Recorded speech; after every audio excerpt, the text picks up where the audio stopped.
Air war in Vietnam. Sleek jets wielding high-tech missiles ruled the sky.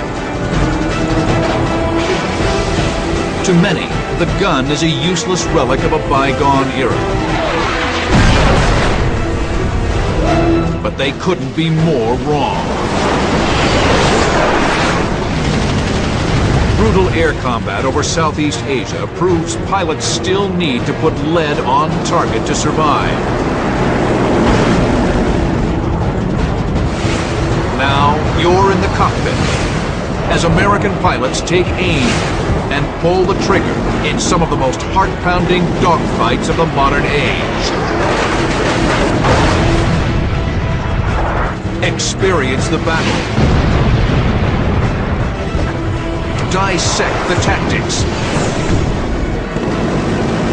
The gun kills of Vietnam. Next on Dogfights.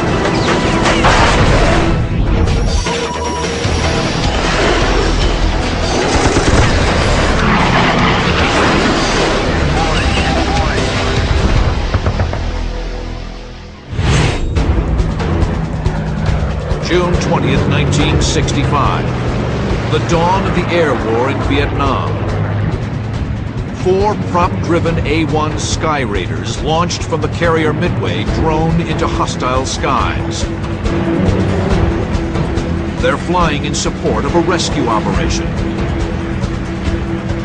There was an Air Force pilot who was down in far northwest North Vietnam, and they really wanted to make an effort to get him out. The lumbering Sky Raiders are not there to dogfight. Their mission? Use their powerful 20mm cannons to ward off enemy ground troops. But little do they know, they're on a rendezvous with history. The first air-to-air gun kill of the Vietnam War. Lieutenant Clinton Johnson flies number 3, Element Lead. His radio is damaged. He can't communicate with flight leader Ed Greathouse. Miles from their mission objective, the lead element unexpectedly snaps over and dives for the deck. Johnson wings over and follows. He's missed something big. I noticed we're getting steeper and steeper, and we were reversing course, and I thought, well, we're not anywhere near the pilot yet. I wonder what's going on.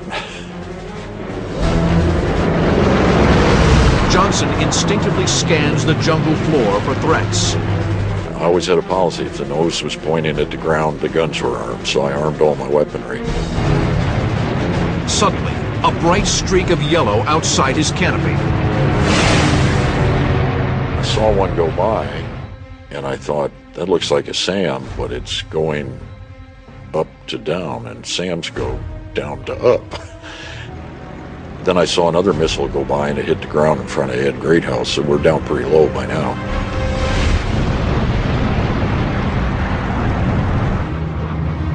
Two North Vietnamese MiG-17s have the drop on the Sky Raiders. The leader is going after Johnson. Shortly thereafter, I looked in my mirror, and there was a guy firing at me. The MiG is spewing out a lethal arc of 37mm and 23mm cannon fire. I could see the 2 different sizes of tracers going by. The 37s, when they're burning, they're about the size of a tennis ball going by. That's what they look like. The other ones look like fiery golf balls. Clint Johnson has been jumped by an enemy jet with almost every advantage in a dogfight. Something his Sky Raider was never intended to do.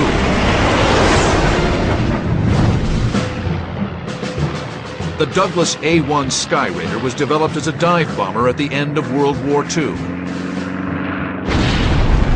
Only its versatility has kept it in service. The Sky Raider's piston engine is far more fuel efficient than a jet. It can stay over target areas for hours at a time, ideal for ground attack and rescue ops. But low and slow means loitering over relentless enemy ground fire. jet guys gave us a lot of grief, being old prop pilots, and that made us more aggressive, I think. We were just a tiny bit wilder. The Sky Raider's chief assets are its guns. It is armed with 4 M3 20mm cannons. Each cannon fires 12 4.5-ounce projectiles every second. A 3-second burst from the 4 guns delivers nearly 150 high-explosive rounds on target. But the Sky Raider's cannons are optimized for its ground attack role. They are not connected to a lead computing gun sight. The Sky Raider is not designed for air-to-air combat, let alone with a premier dogfighter like the Soviet-built MiG-17.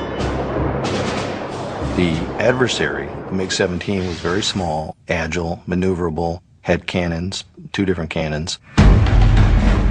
The MiG-17 is a single-seat fighter, developed in the 1950s, nearly a decade after the Sky Raider.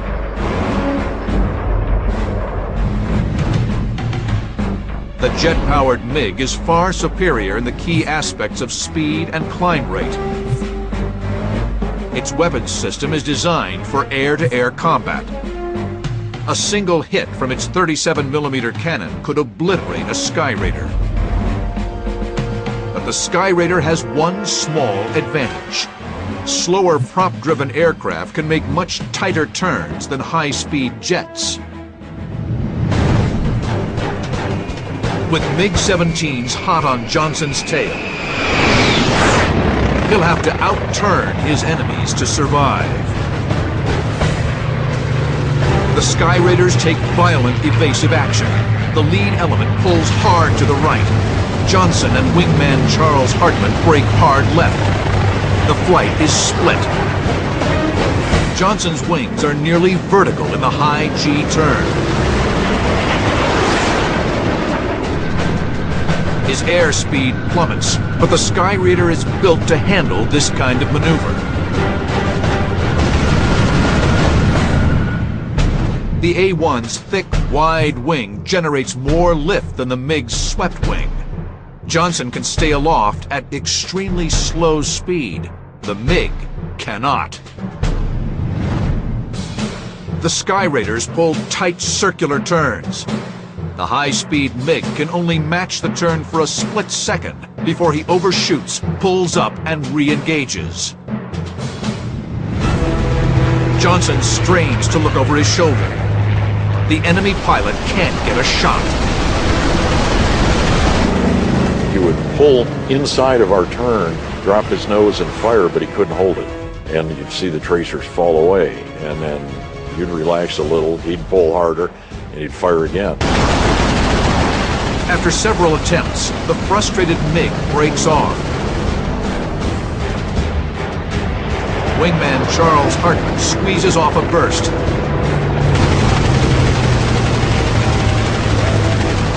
The enemy jet easily pulls away. He roared by us and started to climb and went up to about 10,000 feet and sat up there. Johnson and Hartman frantically scan the horizon for the other Americans. I figured we'd better rejoin with our flight leader. You know, that was Navy doctrine. You never split the flight if you can help it. They hug the treetops and race around a small hill. Johnson spots the lead element. They're in trouble. Johnson and Hartman are here. A MiG-17 is here, positioned to strike the other Sky Raiders. The enemy jet opens fire. Johnson must act fast to save the other Americans.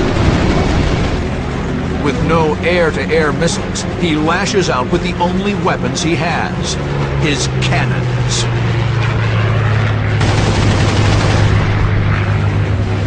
We had a 90-degree deflection on him. I fired a very short burst. I knew I wasn't going to hit him, but I got his attention. But now the MiG snaps violently around to the right. He turned into us, head on. Johnson has saved his flight, but he's put himself and his wingman in mortal danger. The communist MiG bores in for the kill at 450 miles per hour. Johnson's finger is poised on the trigger. There's never been an air-to-air gun kill in the Vietnam War.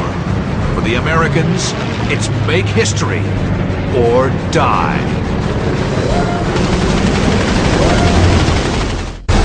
June 20th, 1965.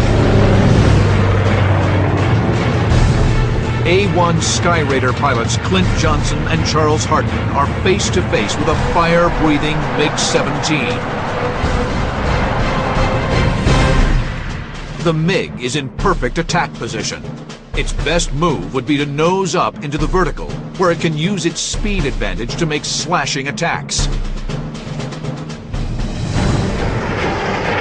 But surprisingly, the MiG continues dead ahead, splitting his offensive fire between the two Skyraiders.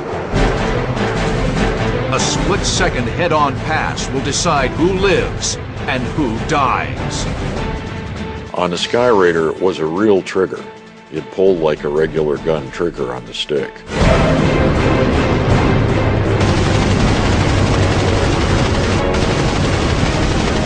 High explosive rounds punish the MiG.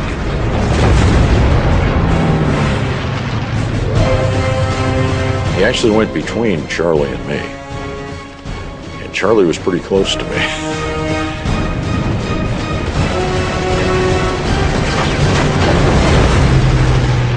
I thought I was going to hit him. I thought we were going to have a midair. It was close. I felt a thump as I went by him. I had a feeling that maybe the pilot was dead before he hit the ground. No attempt to eject. The Skyraiders have done the impossible.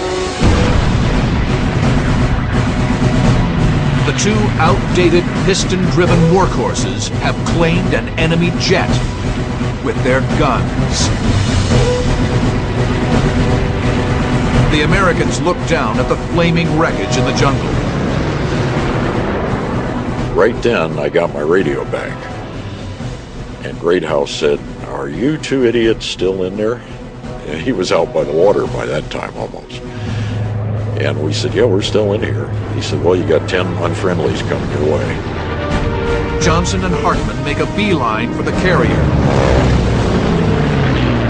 They will share credit for the historic victory. In an era when long-range air-to-air missiles were supposed to reign supreme, the Skyraider pilots proved that the lowly gun can still make the critical difference in a dogfight.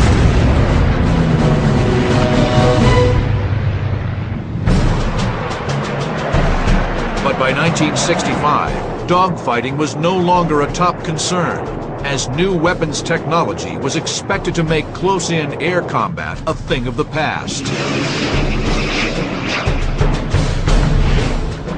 Aircraft weapons have evolved from World War I, where there was a single or two nose-mounted machine guns on a biplane fighter, to World War II, where a mix of weapons were placed both in the nose and wing of the fighter aircraft.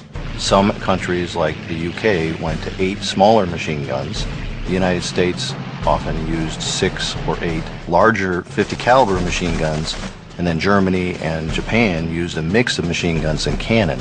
These were all with the objective of achieving a weight of fire to destroy the enemy bomber or fighter.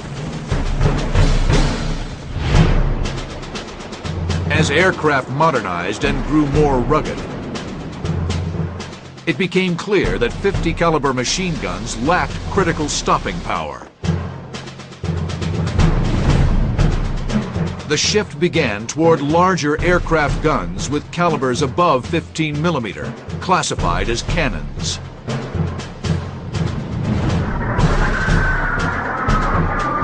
But in the mid-50s, the need for cannons was called into question as newer weapons came online. technology advanced significantly, and many fighters were now carrying missiles and radars. It caused some designers to say, let's leave the gun out of the airplane because of weight and the fact that these new missiles would be able to do the job.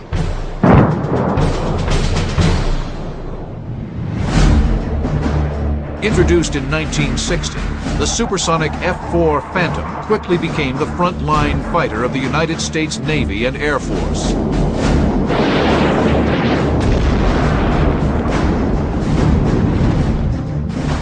It packed two primary offensive weapons, the long-range radar-guided AIM-7 Sparrow missile and the shorter-range AIM-9 heat-seeking Sidewinder missile, but no gun.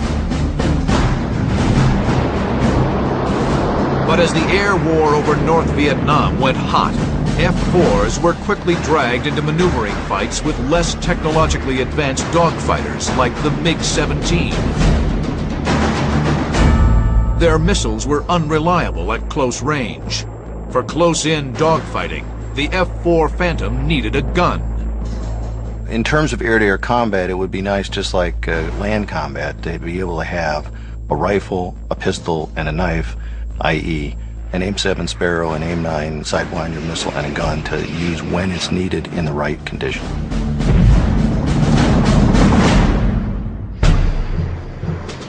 After months of debate, in May of 1967, Air Force top brass decides to add a gun to the Phantom. Not a moment too soon. May 22nd, 1967. Lieutenant Colonel Robert Titus leads a flight of F-4 Phantoms on an escort mission over North Vietnam. These are among the first gun-equipped Phantoms, escorting 16 F-105 fighter bombers to their target, a supply depot near Hanoi. It's a stretch of sky teeming with MiGs.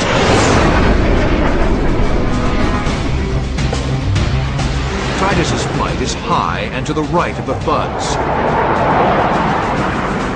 I could look down and see them, and I was far enough out to where I could not have to divert my attention entirely to them, where I could scan the sky visually.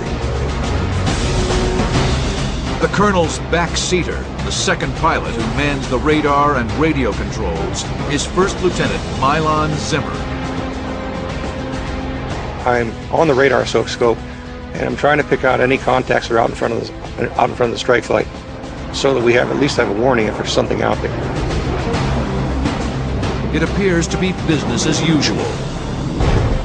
But a lethal threat is streaking in behind the Phantoms at over 600 miles per hour.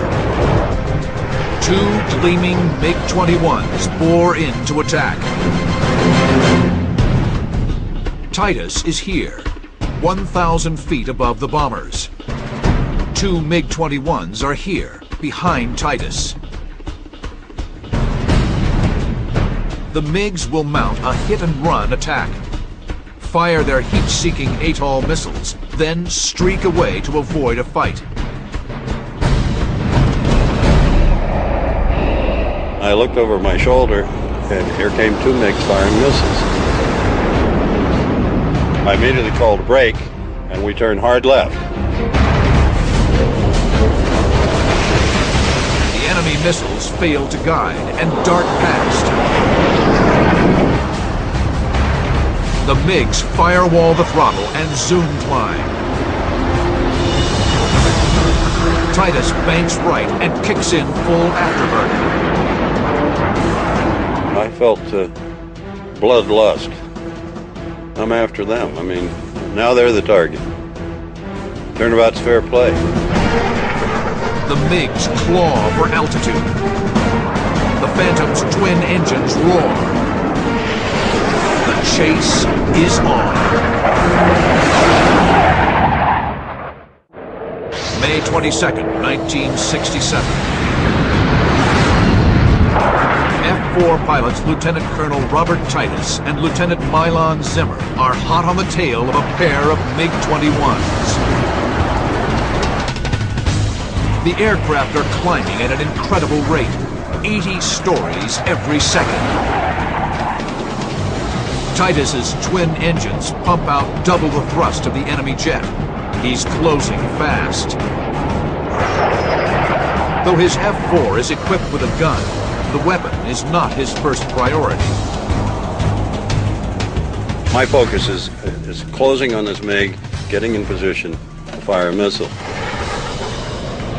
In the back seat of the F-4, Zimmer works the radar controls furiously, trying to get a radar lock for a Sparrow missile shot. In the front seat, Titus waits to get good tone for the heat-seeking Sidewinder. Bob gets a good growl on the AIM-9 missile. It's, I mean, a real loud growl. Fires the missile. As the Sidewinder slides off the rail, the MiG streaks into the clouds. And the missile tracks right into the same hole that the MiG went into. And it went right up his tailpipe and he exploded. I didn't see the explosion, but as we went through the thin cirrus deck, there was debris and smoke and stuff in the air.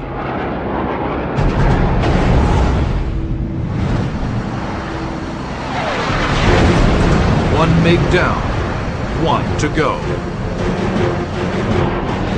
Titus applies right rudder to get the MiG in his crosshairs. He orders Zimmer to go bore sight, meaning lock the radar antenna in line with the gun sight. Titus fires a Sparrow missile. The MiG pilot reacts smartly. Well, he saw us coming and he turned hard left and started down. And that's when the dogfight really began. Titus rolls left and pitches down to give chase. The force of G shoves the Phantom pilots back in their seats.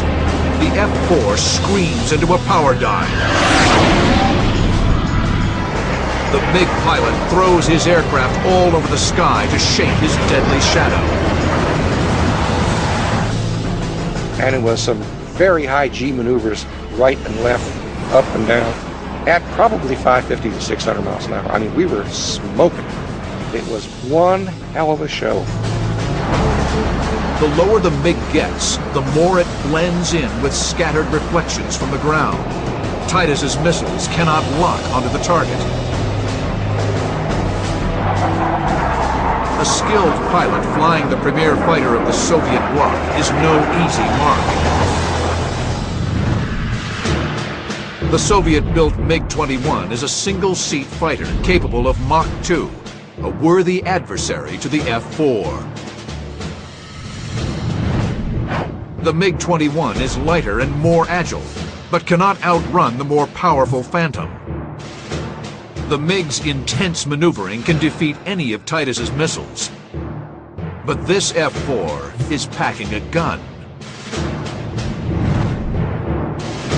What was found in early Vietnam air combat was it would be nice to have the AIM-7, the AIM-9, and a cannon so that you covered all the elements of potential air combat. Once it was discovered that a gun was needed, a bunch of activities took place. One was the design of a gun pod, the SCU-16, which was centerline mounted like a fuel tank. At the heart of the Su-16 was an M61A1 six-barreled 20mm rotary cannon, which operated like a Gatling gun. Power was provided to the cannon by a ram air turbine that popped out into the Phantom's slipstream. As the turbine rotated, an electric current was generated sufficient to spin the barrels. The cannon was capable of an astonishing rate of fire, over 6,000 rounds per minute. But the gun pod had several major drawbacks. The problem was that the centerline fuel tank was taken off to make room for the gun pod, so the aircraft went out and had 600 gallons less fuel. In addition, it was not optimized, the gun pod, to the gun sight. So really it was kind of a spray and hope philosophy rather than an accurate system. Regardless of its limitations, Phantom pilots now had a weapon to fall back on when their missiles failed.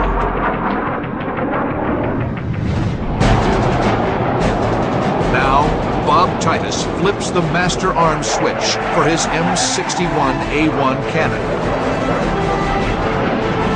On the belly of his F4, the turbine spins in the slipstream. Titus's gun is primed and ready. His gun sight is worthless. He'll need a hunter's instinct to take the MiG down. Every time I tried to get lead on him, he'd reverse, thereby spoiling my aim. The closer Titus and Zimmer get to the ground, the more immediate the danger. Flak was all around us. I mean, it was everywhere. We had gray flak, black flak, it was all over the place. Two surface-to-air missiles streak up towards the F4. I look out the canopy and here's this big telephone pole coming up. I instinctively ducked my head because the missile appeared to be close to me. I don't think Titus saw it. I'm not sure if he did or not. I was too focused on the MiG to be concerned with that. My job was to get the MiG. The MiG pilot is running out of options. Titus is closing in. The MiG rolls wings level and begins a high G pullout. Bob Titus yanks back on the stick, straining to pull his nose in front of the MiG. He must compensate for the increased deflection of an externally mounted gun. I didn't know how much lead to put on him, so I just put the pipper at his 12 o'clock position, pulled the trigger, and ran a buzzsaw through him. Bullets rip through the length of the MiG-21. M61 Gatling gun fires 6,000 rounds per minute. So pull the trigger, it goes boom. That's about 50 rounds of 20 millimeter high explosive incendiary and armor piercing incendiary. Titus pitches up to keep from overshooting. Went high right and pulled G's and came back around on him again. Put the pipper on him, tried to do it again, and the gun had jammed.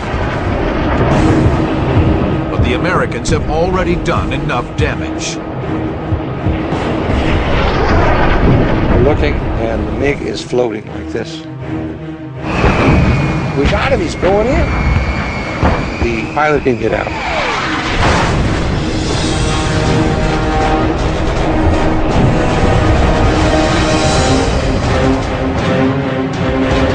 Robert Titus and Milan Zimmer have just killed 2 MiGs in a single air battle.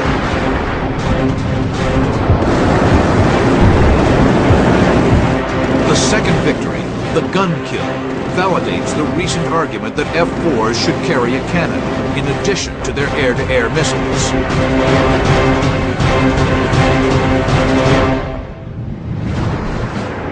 Over the next few months, F-4 Phantoms arriving in service in Vietnam have new, updated gun pods. The Su-23 gun pod was an improved follow-on to the Su-16. During combat testing of the Su-16, pilots found that at low speeds, the ram air turbine that powered the cannon failed to produce enough energy to spin the barrels. The new Su-23 featured a more reliable, self-powered cannon and a lead computing gun sight. Having a reliable gun meant that Phantom pilots could be more aggressive in engaging the enemy. Captain D. Simmons is one such pilot, and on November 6, 1967, he'll prove that an aggressive F-4 pilot armed with a gun is a lethal combination.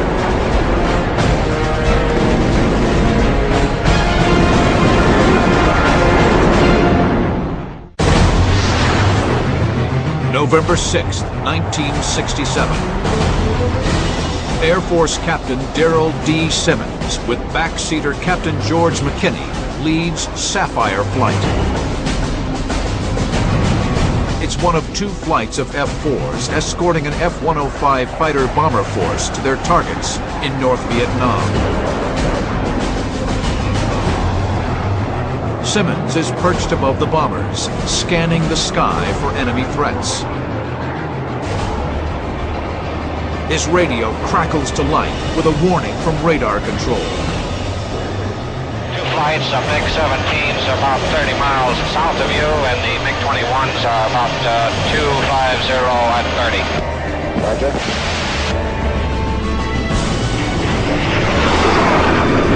The MiG-21s pose the greater threat. The captain gives the order to drop tanks, then brakes his flight hard left to head them off. In the back seat of the Phantom, George McKinney struggles to get a radar lock. See if you can take him up. I'm fine, but There were a lot of clouds that day, especially in this sector we turned into. And we were kind of meeting them head on. Their blips merge on the radar scope. Nothing. They were either above us or below us, I don't know. But we never did see them. Simmons is concerned that the MiGs got past him. If so, the F-105 strike force is now in serious jeopardy. He quickly reverses course and powers back toward the fighter bombers. The role of the American fighter pilots largely was offensive-defensive. It was not to go knock down a MiG. It was like shepherds to protect the strike force and dissuade the MiGs from becoming involved. The F-4s never spot the MiG-21s. But their diversion has opened the door for a marauding MiG-17. I called the 11 o'clock low, and he looks and says, "Those are thuds." At which time I say, "D, the last one's not, he's shooting." And he says, "Oh yeah, tally ho." Simmons is here at 5,000 feet. A single MiG-17 is here, 2,000 feet below Simmons, attacking the thuds. Simmons has only seconds to take the MiG out, or a bomber will be lost. He'll perform a high-G diving turn to position himself behind the MiG. The captain yanks the stick in tight, slams the throttles to full burner, and boots left rudder. His Phantom dives into a 135-degree slicing turn. He quickly accelerates past Mach 1. You're determined. You're either going to get him or you're going to ram him.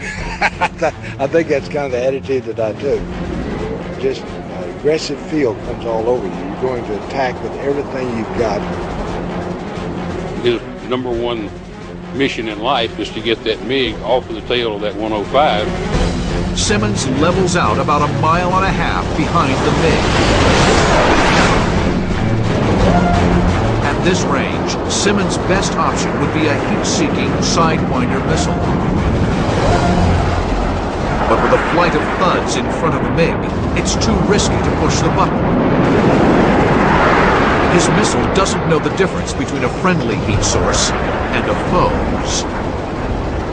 So I decided right then to use the gun.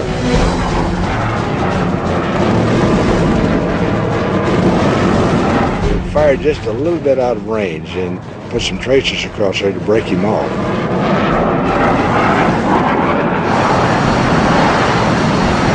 The MiG spots the tracers and brakes hard left. It seemed to me that the MiG stopped his nose on one molecule of air and just it turned right around. At this point, Simmons has two options. A less experienced pilot could have tried to match that MiG's turn in the same plane, which was not possible with the F-4, meaning he would have overshot. The MiG could then have turned back into us and shot us. Or the highly skilled fighter pilot could recognize that he still has an offensive opportunity, which he did. You cannot turn with him. Well, you have to get into another plane. Simmons takes the fight into the vertical, performing a high-speed yo-yo. In a yo-yo, Simmons pulls into a steep climb, reverses, then dives on the MiG, cutting inside his enemy's turn. It's a maneuver that takes advantage of the Phantom's raw power. I just pull straight up then, going into the vertical. Climbed about 12,000 feet. Airspeed decreased around 200, 220 knots. Pretty low for an F-4.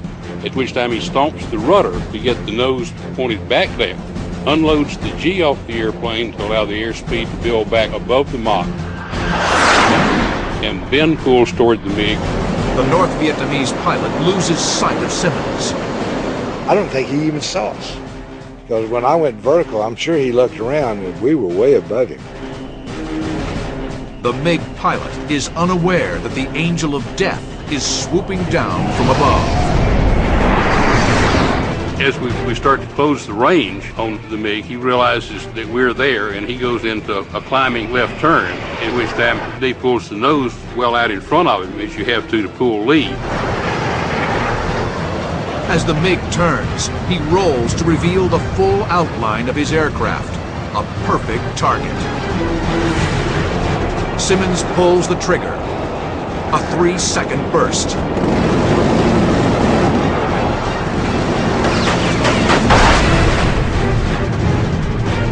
Nearly 60 pounds of high explosive incendiary ammunition devastate the rear half of the MiG-17. Then I was able to look down and see the pieces coming off the airplane, the smoke coming out of the airplane.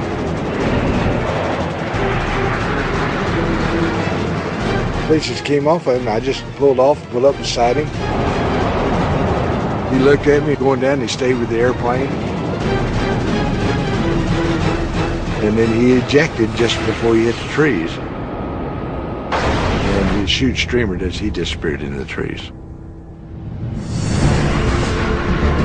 Simmons and McKinney have killed their first MiG.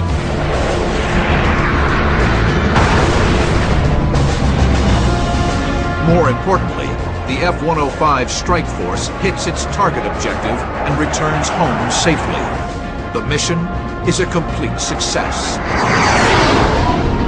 Simmons and McKinney link up with the rest of Sapphire Flight and head back toward the Gulf of Tonkin. But mere seconds into their egress, backseater McKinney spots a silver flash. And just looking around, I looked down there and couldn't believe my eyes. There is another MiG-17 right down there on the treetops, headed back to the west. No Phantom crew has ever scored 2 gun kills in a single engagement. Simmons and McKinney saddle up to make history.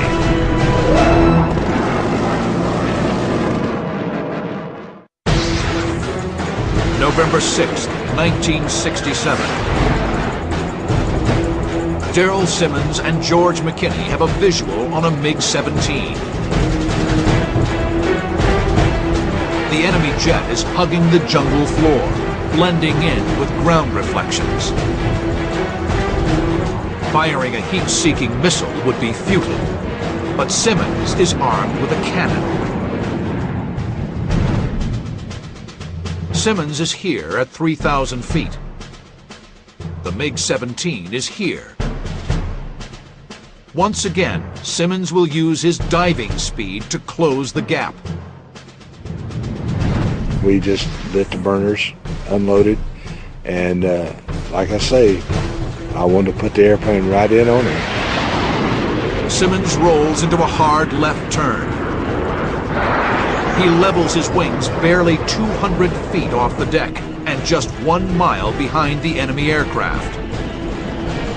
At nearly the speed of sound, his Phantom can cover that distance in a fraction of a second. The MiG hugs the ground, rocketing toward a low hill in the distance. I thought that MiG's tactic was going to be, well, I can turn faster than F-4 comes, so I'm going to fly at this little hill, and at the last minute I'm going to turn, I'm just going to let him run into the hill. Simmons has a 200-mile-per-hour overtake speed.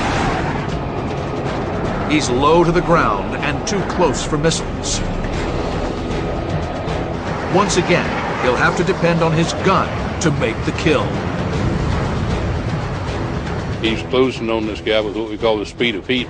I could actually look around the front seat and see a red star on each of the MiG's wings. I mean, so we're pretty doggone close, and it was time to shoot. I was ready, and I pulled in there as quickly as I could and fired. Simmons' cockpit recorder captures the excitement. Okay, Dan, ready for fighting, man. Okay, we're loaded.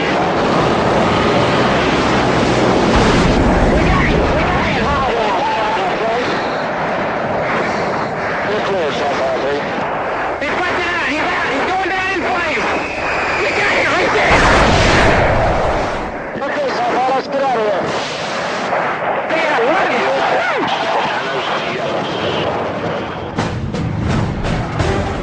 I am convinced that the first high explosive round went through the MiG's fuel tank, because at that point he turns into this great black-orange explosion in the sky. It was that quick. The Phantom is so close to the explosion that Simmons has no choice but to barrel through the churning fireball. Smoke is sucked into the jet's intakes. The Phantom shudders, its engines gasping for breath. We were very, very happy for about 3 seconds until we went through that fireball. And since there's no oxygen there and disturbed airflow, it causes the compressor blades in our jet to stall, which kind of goes boom. Right then, we just thought we had a one-way ticket to the Hanoi Hilton, because we were deep in there. We weren't that far out of Hanoi. Their fear is short-lived. The Phantom's compressor blades kick in, and its twin J-79 engines return to full power. Simmons decides it's time to get out of Dodge. Captains Simmons and McKinney make it safely back to base at Ubon, Thailand, having scored the only double-gun kill by a Phantom crew in the entire war. Hey, how'd you do? 2, baby. Beautiful.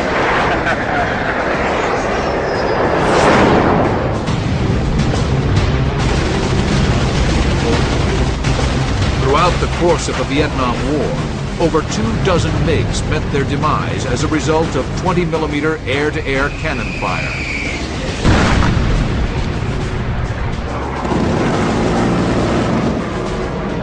In many of those instances, if the American pilot had not had a gun at his disposal, the MiG would have survived to fight another day.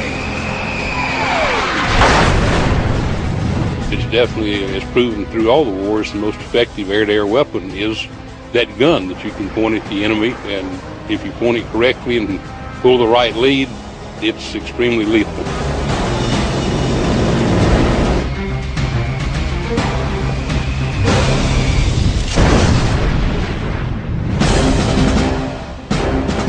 Improved reliability and guidance systems have cemented the missile as the primary weapon of modern air superiority fighters, like the F-15 Eagle and the F-22 Raptor. But the lessons of Vietnam have not been lost. Even these advanced fighters are equipped with internal cannons. In most cases, the cannon was kept, because on certain close-in combat situations, nothing like a cannon, because you can fire it very close in, you can fire it instantaneously, and it won't be decoyed by electronic warfare or any tactics. The bullet will still hit the target.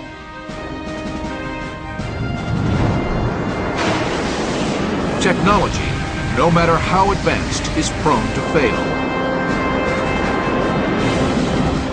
When it does, the score will be settled up close and personal with guns.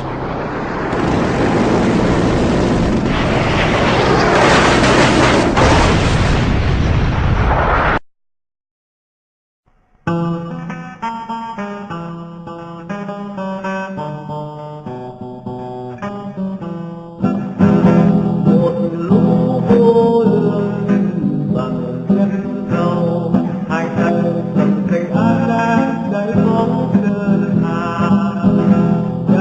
bỏ lỡ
skies above North Vietnam erupt into the fiercest air combat of the war. Brutal supersonic dogfights. As kills mount, one U.S. pilot pursues a life-or-death quest for a coveted title. The first Air Force fighter ace of the Vietnam War. Using state-of-the-art computer animation, you're in the cockpit with America's finest pilots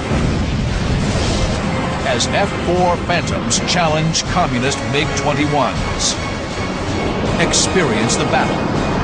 Dissect the tactics. Relive the dogfights.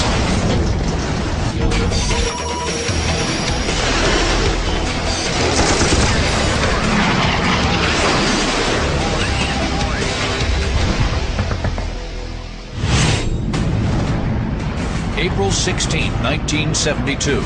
American combat forces have been committed to the fight in Vietnam for 8 years. Today, 4 U.S. Air Force F-4 Phantoms, call sign Basco, orbit 18,000 feet above Laos.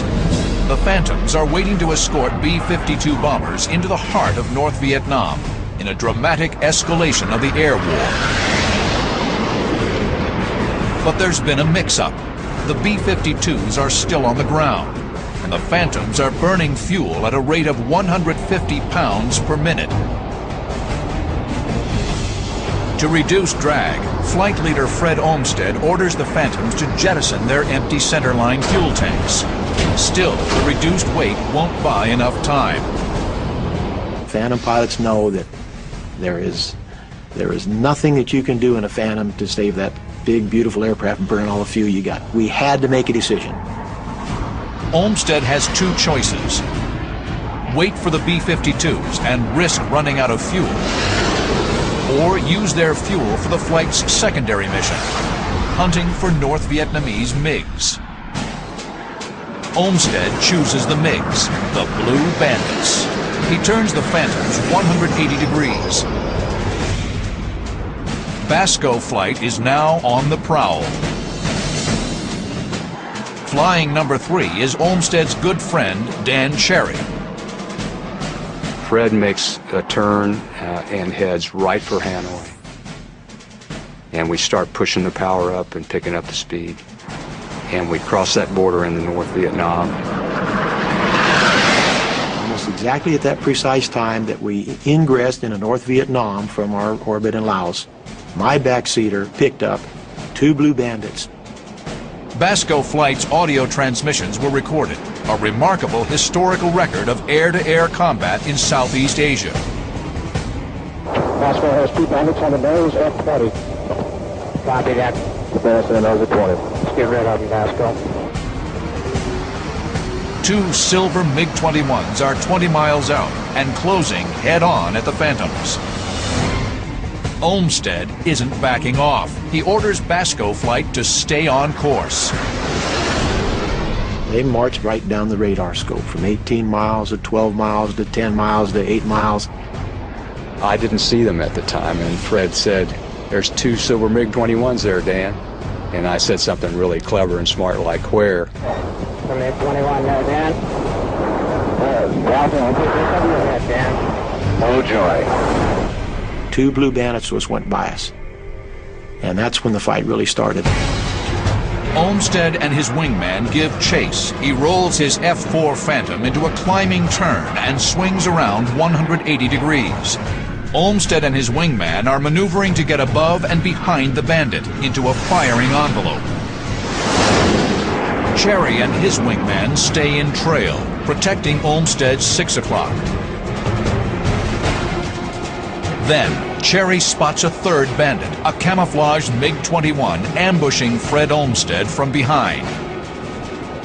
We've gone through about 90 degrees of turn when my wingman, Greg Crane, spots the camouflage MiG right off of our nose.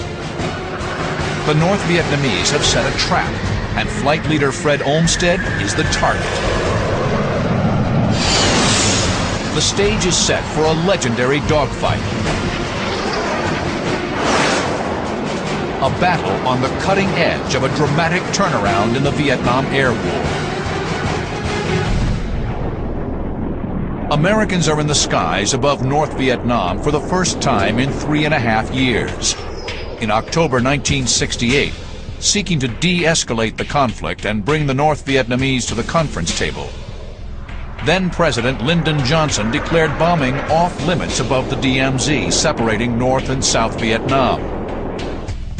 The North used the bombing halt to build up its military capability. By 1972, they're ready for a major offensive. They stream hundreds of thousands of troops and armor down the Ho Chi Minh Trail. They had massed approximately 200,000 troops there north of the DMZ. That's 20 divisions, 600 tanks, and to put that in perspective, that's the same size, roughly, as the German army had during the Battle of the Bulge. In March, the North Vietnamese surged south across the DMZ. The fate of South Vietnam rests in the hands of American airmen. April 9th, 1972. For the first time in the Vietnam conflict, American B-52 bombers cross the DMZ into the north. They pound supply lines and troop concentrations, feeding the communists' advance. The gloves are coming off. In addition to dropping bombs, F-4 pilots have another mission: protect lumbering B-52s from enemy MiGs. I do remember the warning that was issued by the Chief of Staff, and he said something to the effect that if any of you hotshot F-4 drivers let a B-52 get shot down by a MiG, you won't even be able to drive a taxi cab anyplace. To American airmen, the most dangerous aerial threat is the MiG-21. First introduced in 1956, the MiG-21, like its MiG-15 and MiG-17 predecessors, is renowned for its speed and agility. But unlike its swept-wing predecessors, the MiG-21 employed a triangular delta wing, an attractive design for a supersonic fighter, combining low drag and structural weight with excellent supersonic maneuverability. It was a Formula One racer, if you want to think of it that way. Turned extremely sharp. It had a big afterburner, strong, a big thrusting afterburner engine. It could turn very, very quickly, very well. It was hard to see. No real smoke, no smoking engines. The MiG-21 is armed with 2 heat-seeking air-to-air missiles and 2 23mm cannons. It's lethal in close encounters. In contrast to the sleek MiG, the massive 2-seat F-4 Phantom was designed for the Navy in the late 1950s as a long-range fleet defense fighter. In 1962, it was adapted for the Air Force for both air-to-air and air-to-ground missions. The Phantom was armed with 4 long-range radar-guided AIM-7 Sparrow missiles and up to 4 short-range, heat-seeking AIM-9 Sidewinder missiles. It could also carry up to 16,000 pounds of bombs, rockets, and napalm. 2 afterburning J-79 turbojet engines make the F-4 a fast and versatile heavy hitter. Never, ever, ever forget what it was like to start those big old J-79 engines up and add just a little bit of power and feel that big old Phantom taxiing out and shaking and rumbling. You just knew you had strapped on a very, very masculine piece of equipment. It was massive. It looked like a combat plane. Capable of reaching speeds over 1,400 miles per hour, the F-4 is 100 miles per hour faster than the MiG. But the lightweight MiG, with its tight turn radius at high altitude, has the advantage in horizontal maneuvering, while the F-4's power has the advantage in vertical maneuvers. With American Phantoms and B-52s on the attack, North Vietnamese pilots respond aggressively. They abandoned their traditional hit-and-run attacks. Now they turn to challenge the Americans. There's going to be blood in the sky. Fred Olmsted and his wingman are in the middle of it. they've fallen for a trap and chased after two silver MiG-21s. A third camouflaged MiG-21 has jumped on their tail. MiGs sometimes used camouflage paint schemes for this kind of mission. Staying low with camouflage made it virtually impossible to see him when we're looking down in the jungle. The silver MiG-21s are here. Olmsted and his wingman are here. The camouflaged MiG streaks in on their tail here, but he doesn't see Dan Cherry right behind him on his 6 o'clock. Cherry and his wingman streak forward and engage the MiG. I rolled out, saw him, and just headed right for him. And he broke left and went right into a cloud bank. 140 in the cloud, Dan. On our nose, Dan. Reverse back to left. Okay, went in the cloud. Going into a cloud in North Vietnam is a scary proposition. I'm thinking, man, I don't want to go in that cloud, but I was not going to lose this opportunity either. For American airmen in the hostile skies of Southeast Asia, an innocent-looking cloud can be a death trap.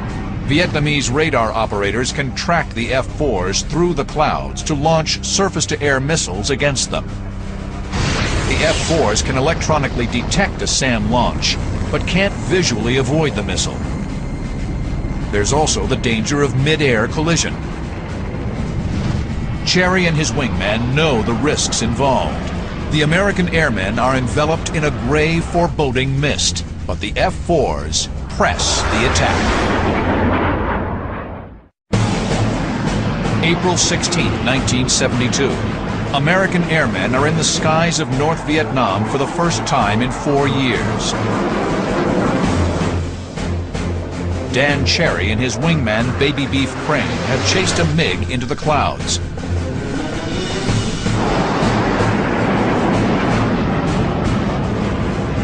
Visibility is zero, a fighter pilot's worst enemy. The pressure is much too intense. Cherry aborts. I couldn't stand it any longer, and I said, I'm not staying in this cloud any longer, MiG or no MiG. So I'd look all around, and my wingman confirmed his position. So the feeling then was, we've lost this guy. Suddenly, Baby Beef calls out. MiG, 2 o'clock, 4,000 feet above, climbing right turn. It's a lucky break. The MiG bursts through the cloud bank right in front of him. We're right behind him now. We're right behind him. Coming behind him. Cherry peers skyward. The MiG has lost speed in his climb. He's directly in Cherry's killing zone. Cherry pitches his nose up, trying to gain a missile launch. His first MiG kill is right in front of him. Things seemed to slow down in their motion to where everything became really clear. Cherry gets good tone. The infrared seeker head of the AIM-9 Sidewinder growls in the pilot's headset when it gets a lock on. Cherry strains to see the missile track. Nothing. He quickly launches a second Sidewinder. Again, no missile track. The missiles have launched, but Cherry doesn't know it. The MiG's high G turn has defeated the missile's seeker head. I'm really angry. I mean, here's my whole life. I've never seen a MiG this close before. And I have this opportunity to get this guy, and I've got an airplane that's not going to work. Desperate, the MiG noses over into a spiraling dive. He's hoping that his tight turns will prevent Cherry from getting another lock-on. Cherry and his wingman kick over into a diving chase. From 25,000 feet, the three planes hurtle toward the ground.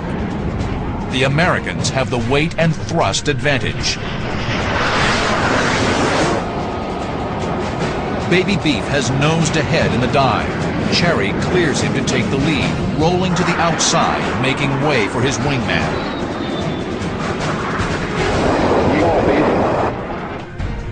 Beef can't use a heat-seeking Sidewinder.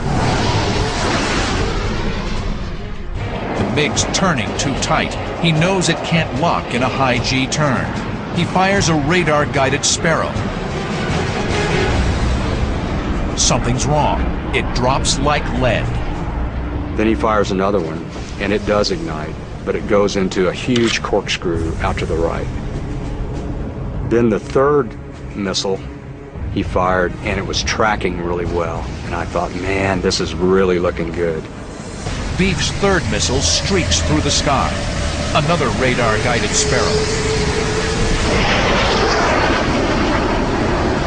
The Sparrow tracks steadily on the descending MiG. The MiG brakes hard right. The 500-pound missile should follow, but it darts past without detonating. Cherry and Beef have fired 5 missiles. All have failed. It's a problem that's plagued the Air Force since the beginning of the war. Developed in the mid-1950s, the heat-seeking AIM-9 Sidewinder relies on infrared homing. First-generation Sidewinders are plagued with problems. They're prone to interference by clouds and rain, and often lock onto bogus heat sources, like the sun. With an effective range of 2 miles, the Sidewinder is best employed against short-range targets. Its long-range counterpart is the AIM-7 Sparrow, whose maximum range of 28 miles is far greater than the Sidewinder. Introduced in the late 1950s, the Sparrow uses radar instead of infrared. It must be actively tracked to the target by the F-4's backseater, the Weapons System Officer, or WISO. But the Sparrow is virtually useless against fast-maneuvering targets inside a 5,000-foot radius. During the war, there were over 200 occasions where someone fired a Sparrow missile. It never came off the airplane. Of the ones that did come off the airplane, the kill rate was 0.11. In other words, 11 out of 100 were victorious. The Phantom Air crews have another problem. Air Force fighter pilots, as opposed to their Navy counterparts, received little or no training on how to maneuver against small, fast adversaries like the MiG. What did I learn in my training about MiG pilots? It's a very simple answer. I learned virtually nothing. The experience we received in training was not against any dissimilar type aircraft. We only saw other fellow Phantoms with the same flying characteristics that we had. The most effective air-to-air training we had was done illegally. And we would go out and fly our bombing mission or our radar low-level navigation mission and save some fuel at the end and then fight with each other. So whatever skills we had when we went in there were developed by hook or crook. Thrust into his first dogfight against an actual MiG-21, Dan Cherry is on a steep learning curve. He races through his options. 2 of his missiles have failed. But he's determined to kill the MiG. This is going to sound weird, but I'm thinking I'm going to ram this guy. That's the aggressive feeling that I had at the time, was that I was not going to let this guy get away. The MiG has lost airspeed in the turn. Cherry and Beef pitch up and roll vertical to keep from overshooting. As they descend once again on the MiG, Cherry calls for the lead. I got him now. Okay, he's breaking. I got him. Okay. Go get him, Dan. I kept telling Greg to get out of the way, and I'm in burner, and I'm trying to close on him because I'm ready to shoot. I'm ready to try to shoot. Cherry slides past Crane and fires a missile. Lo and behold, that big AIM-7 Sparrow comes out of there, and it does one of these kind of like a barrel roll maneuver like this at first. The Sparrow appears to be tracking off course, but then, to Cherry's relief, it rides the Phantom's invisible radar beam to the target. Its 65-pound warhead detonates, ripping the right wing from the airplane. Cherry watches the plane plummet in a fireball.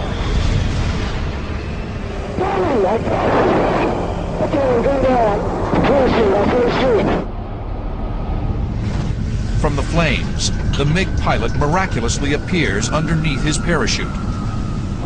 Cherry roars past his vanquished opponent. I made a little jink with the airplane to miss the MiG pilot and his parachute. We went up by him, well within 500 feet of him. And I remember clearly his legs sticking out straight like this, and the black flying suit he was wearing, the black flying suit on. Dan Cherry has killed his first MiG. I got to understand you got a kill on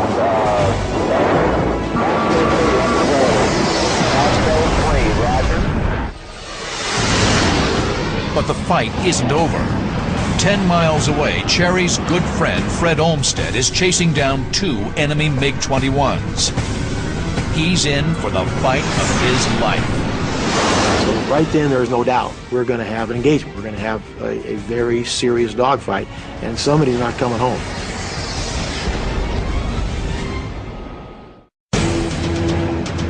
April 16, 1972. F-4 Phantoms are dueling communist MiGs in the most intense dogfights of the air war. Fred Olmsted is on the tail of 2 MiG-21s. The enemies streamline their fighters for battle. I then remember distinctly seeing silver objects coming down in front of me, and they pickle their centerline tanks. Then, unexpectedly, the lead MiG rolls inverted, diving earthward. And he was gone. He was out of the fight. That meant it was my airplane and my wingman against their wingman. Olmsted and his wingman are here. The MiG leader has just bugged out, leaving his wingman to fend for himself. Olmsted bores in for the kill. The lone MiG jinks down and into a left turn. A classic MiG ploy. He wants to lure Olmsted into a horizontal fight where the more maneuverable MiG can outturn the Phantom. Once I saw that turn, I was confronted with a choice here, whether or not to try and turn with him and get the gun sight on him, or try and accomplish what I had learned in the past. And I said, I'm going to fight this guy in the vertical. I'm not going to get out there and try and turn with this MiG. Olmsted pitches vertically, then rolls over into a dive. The move allows him to stay behind the MiG while keeping his airspeed up. He'll avoid a turning fight where his heavy Phantom will dissipate crucial airspeed or energy at a far greater rate than the lightweight MiG. It's an effective maneuver called lagging. I found that I could accelerate coming down because gravity was working for me, pull inside and use my increased energy to close the distance that way. Olmsted and his wingman repeat the maneuver several times. The horizon tumbles as the planes jockey for position.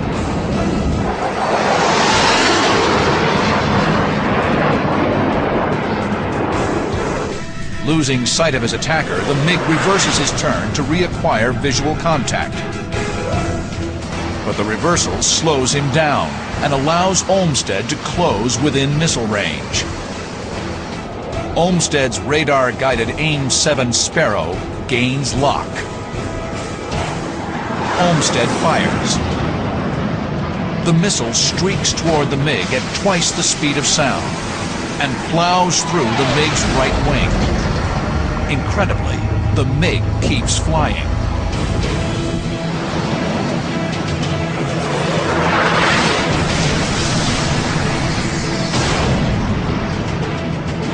I don't know whether the missile only partially detonated or perhaps it was just the impact that absolutely sawed that wing off, but that's what I had. I had a MiG with about a half of a right wing and a spiraling left-hand turn at that time. Olmsted presses the attack. He fires a second missile. It doesn't track.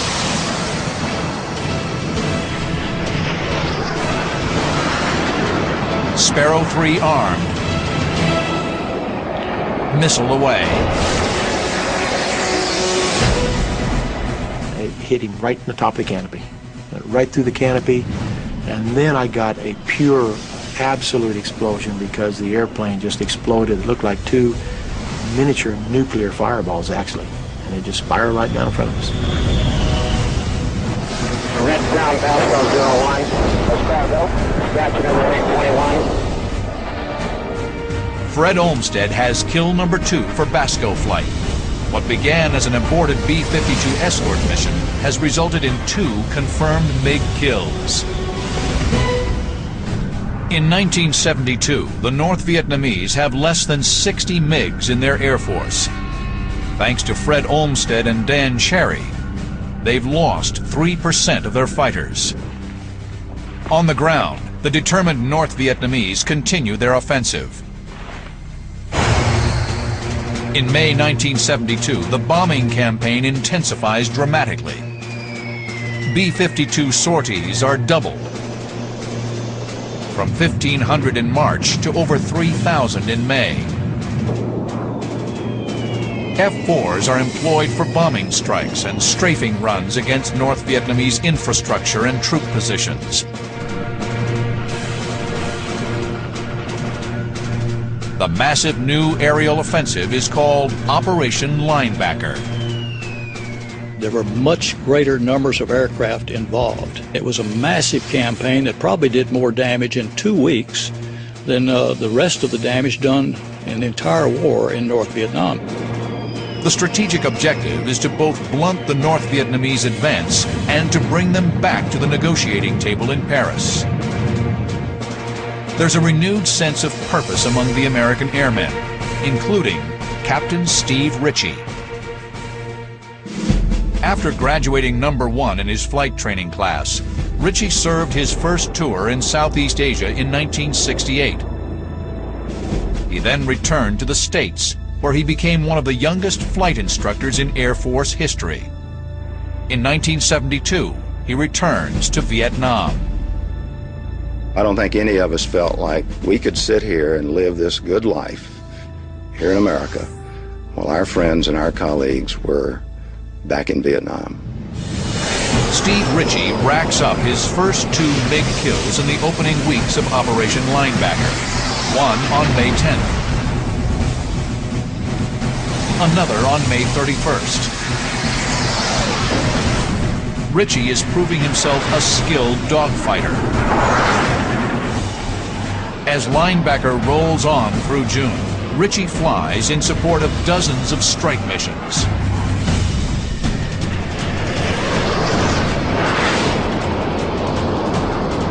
July 8, 1972. On routine combat air patrol, Ritchie will tangle with a flight of lethal MiG-21s and plunge into one of the most astounding dogfights of the Vietnam War.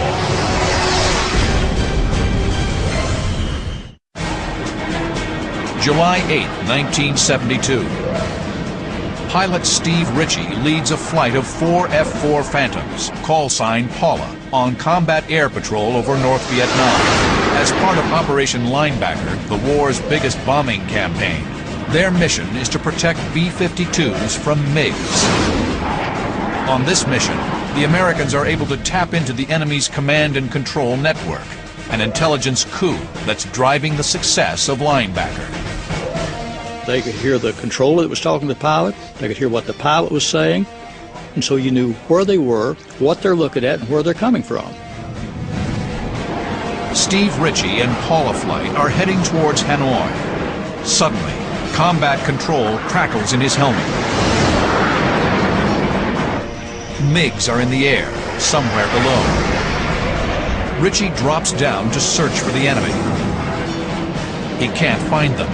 They could be anywhere. Then another warning comes over the radio. I got a call indicating that they had us in sight and they were cleared to fire. And that information at best was about 40 to 60 seconds old. And we had no visual. So that gets your attention. If he stays straight and level, he's a sitting duck. Ritchie takes evasive action by making a hard right turn. The radio calls out another warning. This one is ominous. 2 MiGs, 2 miles to the north. The MiGs are on Ritchie's 6, the killing zone, but he still can't see them. Ritchie's best choice is to turn directly into his attacker and try to get a visual. He banks left, stays in the turn, and swings 180 degrees head-on against the unseen enemy. His head swivels in the cockpit, scanning the sky. Visible for a fraction of a second, a MiG-21 flashes by at 600 miles per hour. We passed canopy to canopy about 1,000 feet from each other, doing about 600 miles an hour each, closing at about 1,200 miles an hour. Just subsonic. I could actually see the pilot in the cockpit. The pilots of the North Vietnamese Air Force were trained by the Russians and Chinese. Their skill level varied widely. Throughout the war, it was strongly suspected that volunteers from North Korea, China, and the Soviet Union were in the cockpits of some communist planes. Ritchie knows there's another MiG in the air. They've split up, setting a trap for him. The first MiG has streaked past Ritchie. If he turns to follow, the second MiG will be on his 6, but Ritchie doesn't bite. He drops altitude and waits for the second MiG to show his hand. And he does. Now Ritchie makes his move. He pulls into a hard left turn. 6.5 Gs plaster him into his seat. He strains to keep an eye on the second MiG. The MiG banks right, an unorthodox move. I was very surprised about halfway through this turn, after losing sight during the turn, to see the number 2 MiG in a right turn level and high. Most of us who fly fighter airplanes prefer to turn left and right. We prefer a left traffic pattern to a right traffic pattern. It's more comfortable to do this than it is this. The two planes are now angling towards each other in what pilots refer to as the high crossing position. In order for his missile to get a lock, Ritchie needs to get behind the MiG. He rolls to the inside, causing the MiG to shoot past him. Ritchie's now on the MiG's tail. It's a brilliant move. Ritchie pulls hard right out of the roll and gets a radar lock. It then takes 4 seconds for the radar to feed the information to the missile. 1001, 1002, 1003, 1004, which is a long time. Squeeze the trigger. Nothing happens. It's another 1.5 seconds until the missile comes off the rail. Ritchie commits a second missile. Pilots often ripple-fired the Sparrow because of its failure rate. First missile went through the center of the fuselage of the MiG. Second missile went through the fireball. The explosion sends a wall of debris hurtling through the air. Ritchie's headed right for it. He rolls up to steer clear. It's too late. Debris punches into his left wing, gouging the skin. Ritchie clutches the stick. The big Phantom shrugs off the insult. Ritchie firewalls the throttle. The fight's still on. His number 4, Tommy Fiesel, is in trouble. He's got a MiG on his 6 o'clock. Ritchie is here. Tommy Fiesel is here. He's in a tight circling turn with a MiG-21 on his tail. The MiG's tight turning radius will eventually put him in a position to shoot down Paula 4. Ritchie sizes up the situation. He's going fast. If he engages too soon, he'll overshoot. The best time to get on the MiG's tail is when it's moving away from him, and he can match its turn. Ritchie's number 4 and the MiG-21 pass in front. It's time. Ritchie pounces. The MiG-21 is now predator and prey. The MiG pilot sees Ritchie. He aborts the chase, brakes hard and down. Put the MiG in the gun sight, auto whack lock with the trigger on the left throttle. Immediate lock on, 1001, 1002, 1003, 1004. Squeeze the trigger. The 12-foot-long Sparrow blazes off the Phantom. At 1,200 miles an hour, the Sparrow rocks to the right, and then, like a spear, it buries itself deep in the MiG's belly.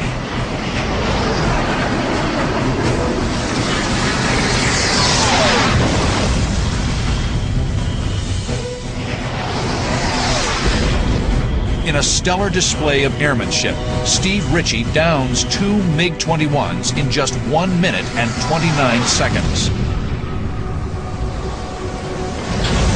Everything that I'd studied, learned, experienced, worked for 30 years, all came together and gelled in an instant in time. So it was by far the most perfect mission that I was ever involved in.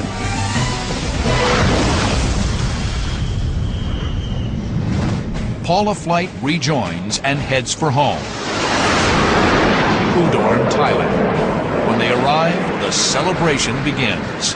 I actually flew a couple of victory rolls over the field, which is kind of traditional. And we had a party at the club that night you would have enjoyed. Steve Ritchie is on the cusp of greatness. He has tied renowned veteran pilot Robin Olds with 4 MiGs to his credit. Ritchie needs just one more kill to join the coveted ranks of American fighter aces. But the quest could cost him his life. Steve Ritchie's double MiG kill on July 8, 1972 is hailed as one of the war's great dogfights. Now he needs just one more victory to become the Air Force's first and only ace pilot of the Vietnam War. There was a whole lot of attention because the Navy had an ace, Air Force didn't have an ace. There was a lot of pressure. August 28, 1972. Steve Ritchie leads a flight of 4 F-4 Phantoms, call sign Buick. Their combat air patrol mission is winding down when he gets word of MiGs in the air. I was northwest of Hanoi, beginning to get low on fuel. Turns out MiGs were southwest of Hanoi and were being vectored back to Hanoi.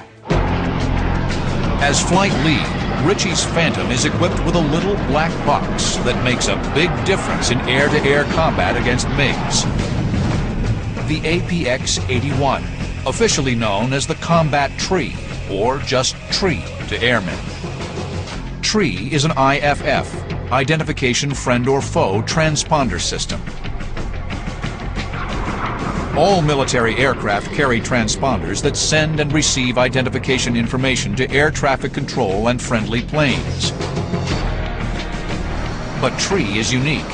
It can read the enemy's transponder. Tree-equipped Phantoms can tell if a blip on their radar is a MiG and shoot them out of the sky from miles away. We got the Tree contact way out. 2 MiG-21s coming back, non-maneuvering. They're about 5,000, maybe 8,000 feet above us. Started this climbing turn into the direction of them on the radar. Ritchie has used technology to get in position, but he must get a visual before he can fire. Under those circumstances, the cardinal rule is to never fire if there's any chance there could be a friendly in the forward firing sector. The aircraft hurtle in, their closing speed a blistering 1,500 miles per hour. Ritchie fires 2 missiles, but at these staggering closing speeds, the missile can't maintain radar lock. They streak away harmlessly. The MiGs take no evasive action. They're focused on reaching the sanctuary of Hanoi's anti-aircraft defenses. Ritchie must make his kill soon. The MiGs roar head-on past the climbing F-4s. Ritchie orders a left brake. They swing around 180 degrees and zero in on the MiG's tail. I'm now supersonic, doing about 1.2 Mach. They're still subsonic. And I got a radar lock on, fired 2 missiles. The first one appeared to go by on the right side of the MiG, and he broke left, which solved the problem for the 4th missile. The MiG's abrupt maneuver slows him down. He drifts into the Sparrow missile's effective range. The missile's warhead detonates on impact. Steve Ritchie becomes the first and only Air Force ace of the Vietnam War. The number 2 MiG in that flight of 2 did a wave down to the ground, and I elected not to try to go after that MiG due to fuel. And, you know, I've debated that in my mind many, many times over the years, whether or not we should have tried that. Ritchie and Buick flight head south for friendly airspace as word reaches the airbase at Udorn, Thailand. The Air Force now has an ace. We came in and actually did a little air show over the field. In this rarely seen interview, Steve Ritchie recounts the mission. Picked them up high at 11 o'clock on almost a head-on pad, and from there maneuvered into 6 o'clock and fired a few missiles and was lucky enough to get a kill. Operation Linebacker thunders on. The Paris peace talks resume in late August. The devastating air assault has taken a heavy toll on North Vietnamese transportation, oil supplies, and power generation. The North Vietnamese simply did not think we had the will, or our president had the will, to bring the force of our attack air down upon them. Miscalculated.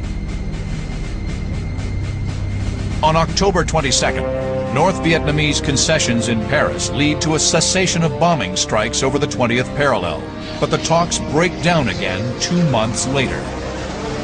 On December 14th, President Nixon sends Hanoi an ultimatum. Come back to the negotiating table within 72 hours, or the bombing resumes. There's no response from Hanoi. On December 18th, Operation Linebacker 2 commences, and B-52s head north. 200 B-52s, half the Strategic Air Command, are committed to the fight. By December 29th, the big bombers have flown 729 sorties and dropped over 15,000 tons of bombs. The North Vietnamese return to the negotiations, and on January 23, 1973, a peace agreement is signed. Thanks in part to Phantom pilots, the war in Vietnam had finally ended. American airmen downed 193 MiGs in air-to-air combat against a loss of 89 of their own. Those of us out on the point of the spear, so to speak, very much rely on each other to get this job done and to survive. So we develop a very, very unusual bond with each other. We had a mission. We worked the details of the plan ahead of time, and we executed it to perfection. And then to have the added bonus of a couple of MiG kills as well is pretty neat experience. Being a MiG killer is a life-shaping event, I would say.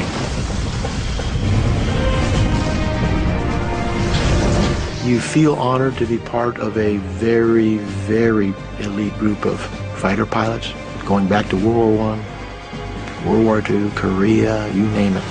And the men that can claim to have won aerial victories and dogfights, an illustrious group. So it is an honor and a privilege to be part of that group.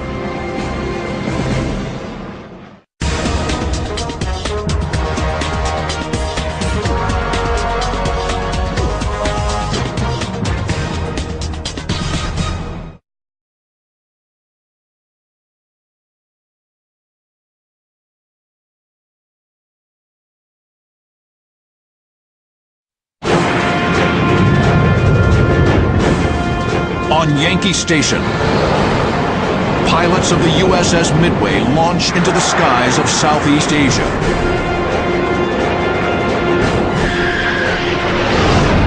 Over Vietnam, they face a fiery crucible of unrelenting combat.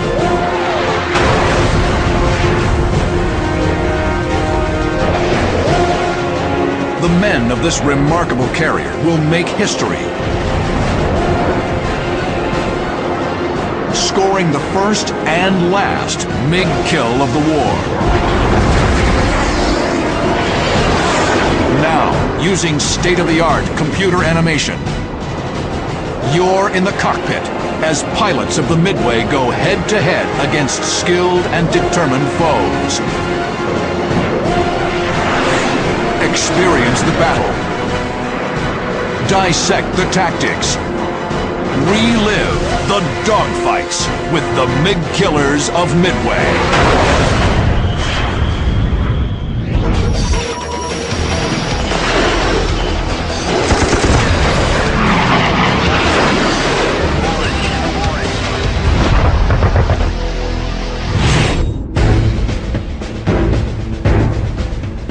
June 17, 1965.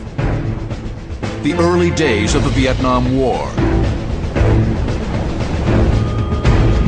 Strike aircraft launched from the deck of the USS Midway on Yankee Station, 100 miles from the North Vietnamese coast.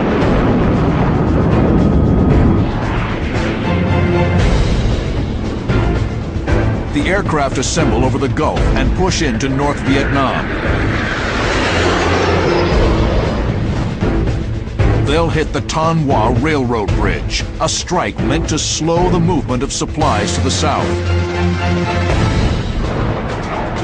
Among them are two F-4 Phantoms led by Commander Lou Page with his radar intercept officer, or RIO, Lieutenant J.C. Smith, in the back seat. Our mission as the F-4 fighters was a tar cap. We were a target cap in front of the target to the north.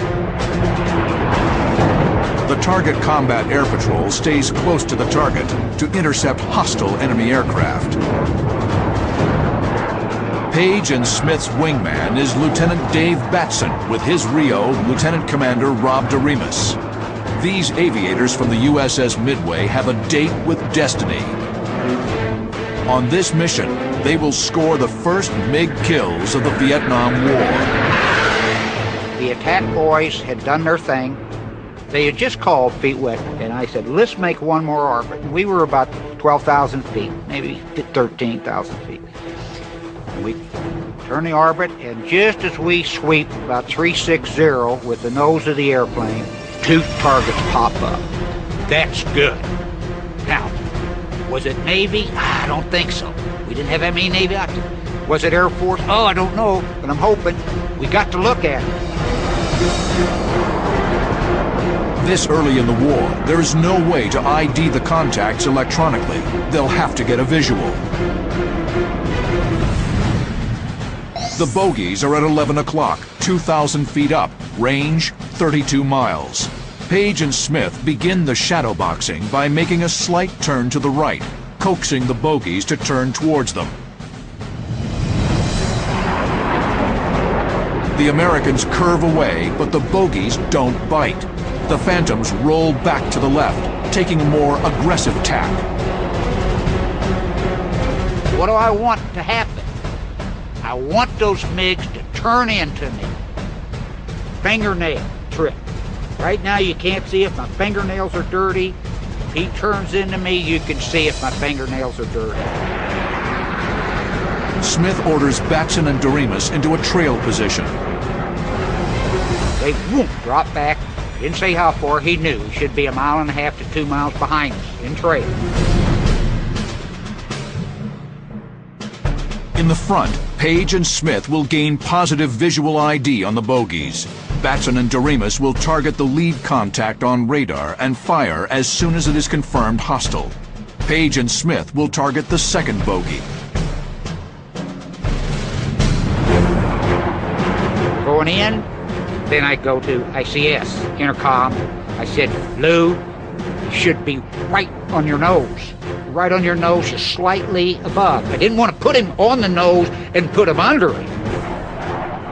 All of a sudden, he said, tally-ho, 4. That's the first I knew there were 4. He said, MiGs, MiGs, because the old boy turned like this into us. Round wingtips, dirty fingernails. The contacts are confirmed hostile. 4 MiG-17s in 2 elements. They're already locked up and in range for the Phantom Sparrow missiles. I said, shoot, shoot, shoot. You never say fire in an airplane. I heard just, whoop, felt the missile leave the airplane.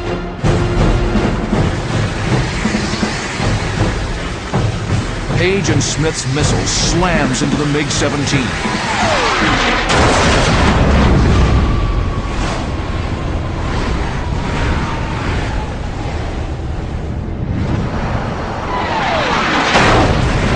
Debris from the explosion takes down the MiG's wingman. I heard, boola boola. That means a hit. And at the same time I looked out, here goes the Sparrow missile across my starboard wing from old Batman that was in the back. Batson's missile strikes the second MiG element.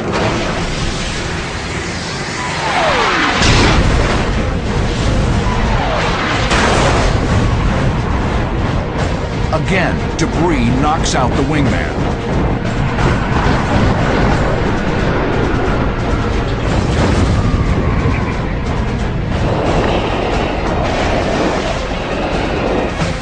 The Phantom pilots have struck an historic blow.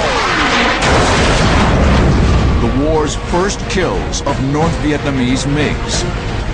They will later get official credit for 2 kills, with 1 damaged. The victory was achieved by the men of a remarkable carrier, the USS Midway. Its proud history began in the months following World War II.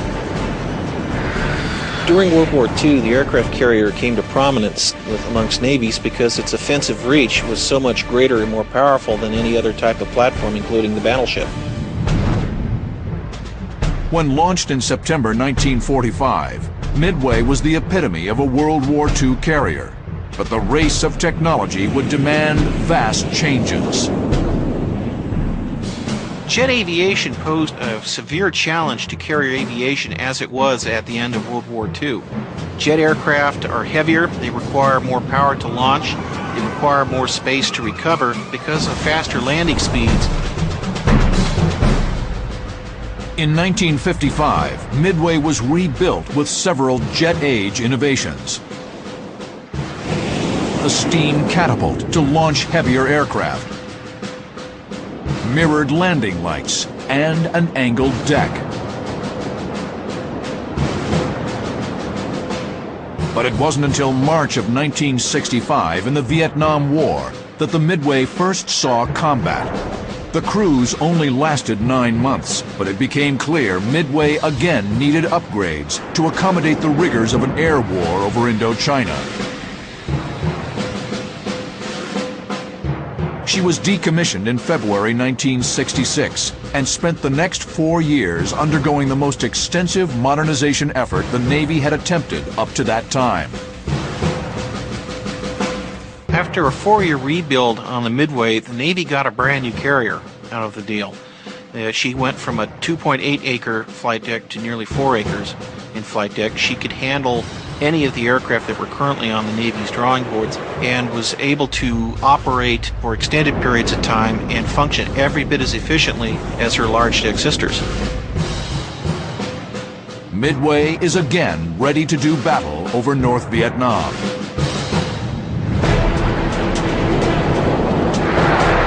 May 18th, 1972, Yankee Station. A strike is launched from the deck of Midway. The aircraft assemble over the Gulf and push into the north.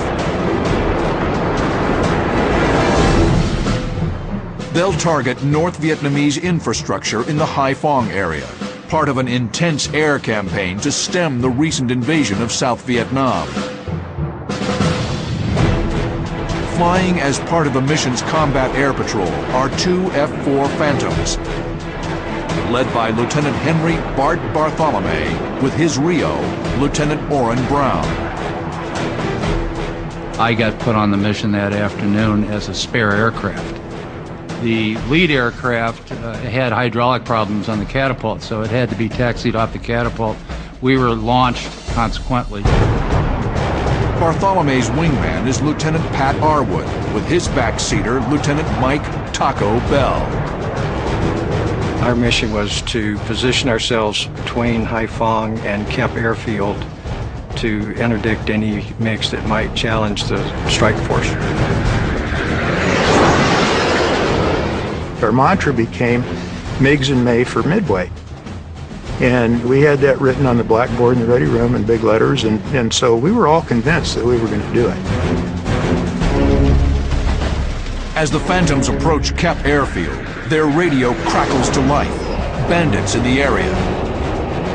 Their pulse quickens. They begin a slow descent. Bart Bartholomew scans the sky, sure to call out any threat to his wingman, Pat Arwood. As I looked north to clear his 6 o'clock position, I was able to see a couple of silver aircraft. And I knew that we didn't have anything that was painted that silver. So I knew they were MiGs.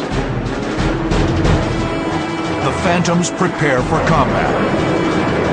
It will be a baptism of fire. In their first mission over the north, they'll get their chance to score MiGs in May for Midway.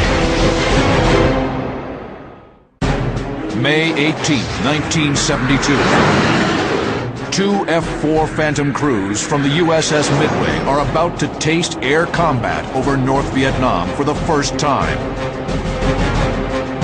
Above Kemp Airfield, they've spotted two MiG-19s.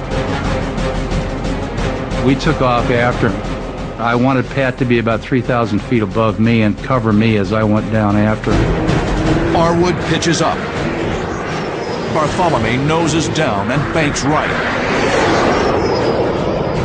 Roaring in over Kemp, Bartholomew rolls left into position behind the enemy. They became aware of him. They both pickled off their external wing tanks. There was fuel streaming out of their wing tanks. So my thought was, seeing that they still had fuel in their wing tanks, so they probably had full internal fuel just like us. I followed them as best I could. I didn't quite have the energy to pull inside them. In order to keep my energy up, I had to stay sort of nose slightly behind and not pulling quite as many G's as they were pulling inside my turn. Basically, your nose is pointed, instead of ahead of the aircraft, it's pointed behind the aircraft, and you're sort of following them around like this in a lagging position. As Bart was pushing the MiGs around the circle, and they were staying in the circle, I was in a high position, and I did a series of high yo-yos. The yo-yo maneuvers will take advantage of the Phantom's raw power. Each move will improve his angle off the MiG's tail for a heat-seeking missile shot. I did the first high yo-yo, the dive down and back up. I did another dive down and back up, and I was starting to lose position. So on the third one, I knew that I was coming to the inside of the circle. I was starting to crowd Bart. I was coming too close to him. So at that point, I decided to fire to break up the MiGs. I felt a missile come off the airplane and saw a MiG-19 that absolutely cranked it around so hard, and the missile went right by his tailplanes. The MiGs split up. Bartholomew follows the wingman. Arwood stays on the leader. He buries the stick in his gut, straining to keep in trail of the tight-turning MiG-19. You pull hard and the plane is passing you. You're leaning forward in your straps. You're craning, turning very hard to the left, in this case to the left, to try to see back over your shoulder. But he had turned so far inside of me that I just lost sight of it completely. Arwood's heart races as he searches frantically for the MiG. He pitches vertical, climbing to 4,000 feet. Still no sign of the enemy. Meanwhile, Bartholomew chases the second MiG. I was losing enough energy, so I just knew that I had to get out and gather more energy back. Bartholomew unloads G and quickly distances himself from the MiG. He extends to the west 2 miles before pitching back to re-enter the fight. He's gained precious airspeed, but lost sight of the bandit. Oren still had sight, which is a great testament to the value of having 4 eyes in a cockpit. So Oren was able to talk me onto him. The MiG is at 10 o'clock low, sweeping left in an effort to maneuver into Bartholomew's 6. Bartholomew's instincts kick in. He'll lure the enemy closer. Then, at the last possible second, he'll pop his nose up, hit his speed brakes and flaps, and force the MiG to overshoot. It's a bold maneuver that will turn the tables in an instant. Oren's calling the MiG, and he's calling the MiG, and he's calling the MiG with position, clock code, and so forth. And I waited until the MiG got to be about 830 low, and I could see him start to pull his nose towards me. Bartholomew yanks the stick back and performs the maneuver. The heavy Phantom pitches up as the MiG is thrown outside of his turn.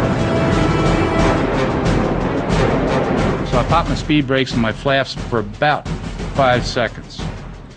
And I put them right back in, and I was about upside down like so. And as I went to the outside of the turn, now I'm slow. He popped it right out in front of me. And now we're canopy to canopy, going just about straight up. As they rocket into the air, the MiG inches out in front of Bartholomew, but the Phantom's airspeed is plummeting. He can't keep climbing much longer. Fortunately for me, he had the same problem, and he decided to dump his nose just a fraction of a second prior to when I did. So what happened was, at that point, he slid out slightly in front of me. I couldn't have been more than 200 feet, 100 feet, 200 feet behind him. Way too close to shoot a missile. He's in perfect position for a gun kill. But the F-4 doesn't have a gun. He throttles back, carefully trying to separate himself for a missile shot without losing too much airspeed. To the east, Pat Arwood continues his anxious search. I kept looking for MiGs, looking for my lead, looking for anybody that I could find. And I didn't see him. So I was really getting concerned about that.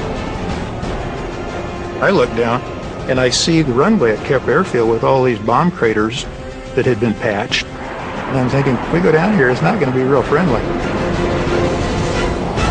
Finally, at 8 o'clock low, Arwood spots the MiG. His enemy rocks back and forth, apparently searching for the Americans.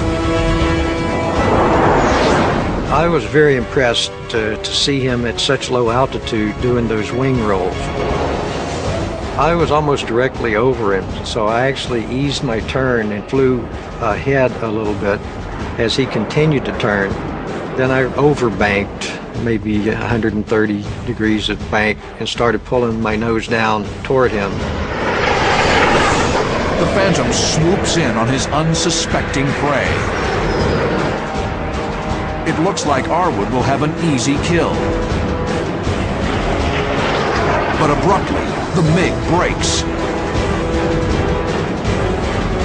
He apparently picked me up when he was left wing down. And then again, he made a very, very hard left-hand turn into me. Through the tight turn, the enemy again slips from view.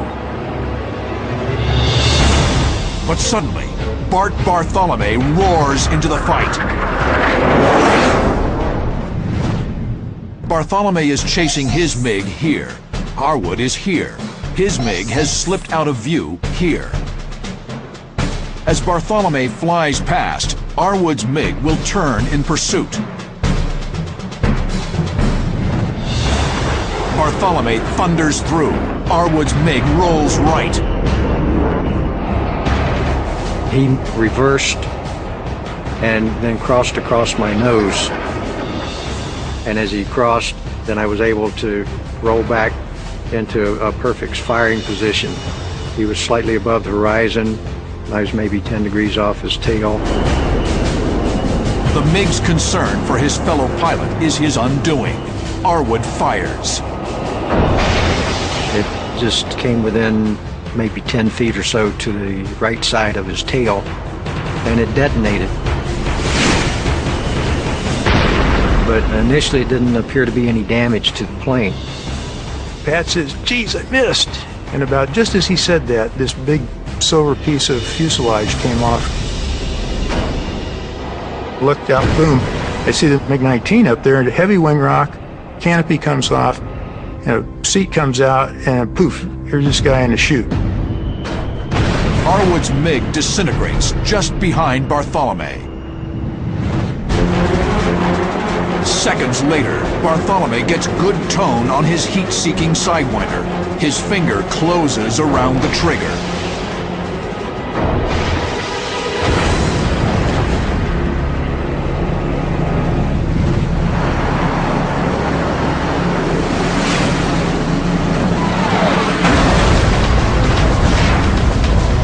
Incredibly, on their first mission over the north, Bartholomew and Arwood have scored MiGs in May for the Midway.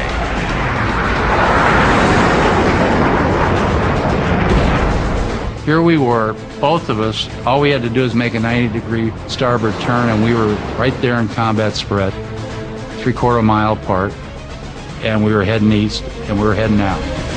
The MiG killers beat a hasty retreat to the Gulf of Tonkin.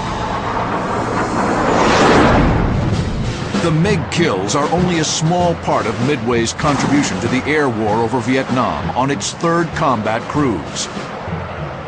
Flying off its deck, F-4 Phantoms, A-6 Intruders, and A-7 Corsairs mined key harbors, struck petroleum reserves, and destroyed key infrastructure targets in the north. The advantage of having the carriers operating in the Gulf of Tonkin was that you were able to take an entire air group and send a couple of dozen aircraft against a single target relatively close to where that target was.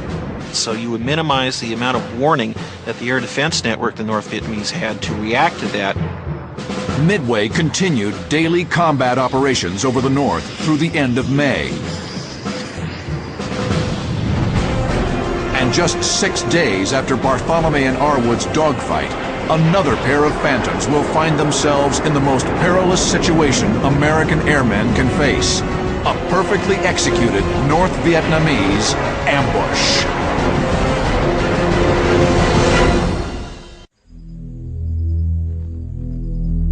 May 23rd, 1972.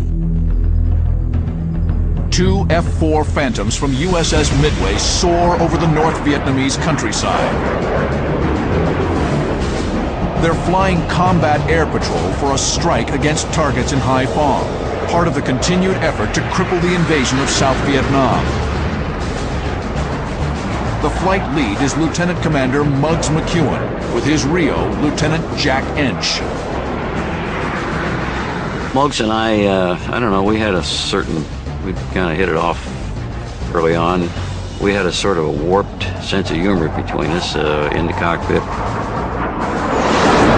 I used to tell him, I said, "Jack, this is the one thing I never wanted to die surprised. If my last conscious thought is what the hell was that, I'll hunt you through eternity and you'll never rest."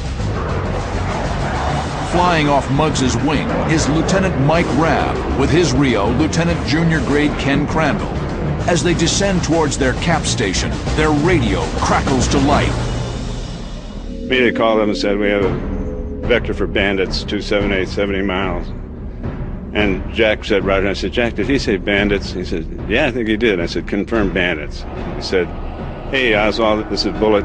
Can you confirm bandits? He said, Roger, I confirm bandits. You're clear to arm, clear to fire. That's the defining moment of a fighter pilot. Muggs adjusts his heading and moves toward the bandits, maintaining airspeed in minimum afterburner to conserve fuel. But their flight path takes them into the heart of enemy airspace, directly over Kep Airfield. I can remember thinking to myself, man, this wasn't in our game plan. I don't think I like this very much. Suddenly, Muggs gets a visual on the bandits. MiG-19s. I looked down, and on the glint of the Karst Ridge down low were two airplanes coming at us. And so I said, tally out 200 ridgeline, 7 miles. And Jack says, let's get them. I'm right behind you. In combat spread, the Phantoms merge head-on with the MiGs. Ground clutter prevents any radar lock.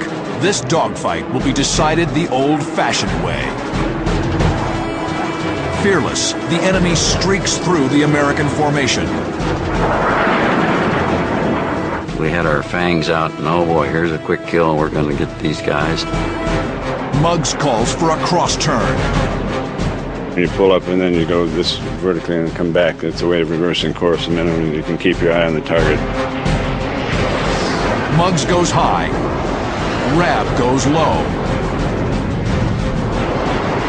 But just as they enter the maneuver, disaster. Halfway through the turn, it was raining MiGs. 4 MiG-17s scream in, directly towards them.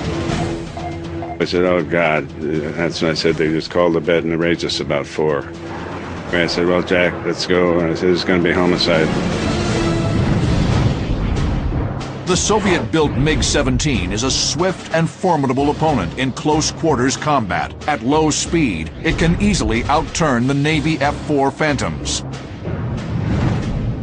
The Americans are here. The MiG-17s are in a diving attack here, trying to hit the Phantoms while they're busy chasing the MiG-19s here. They were coming down on us. I said, oh, God. So we just started extending out.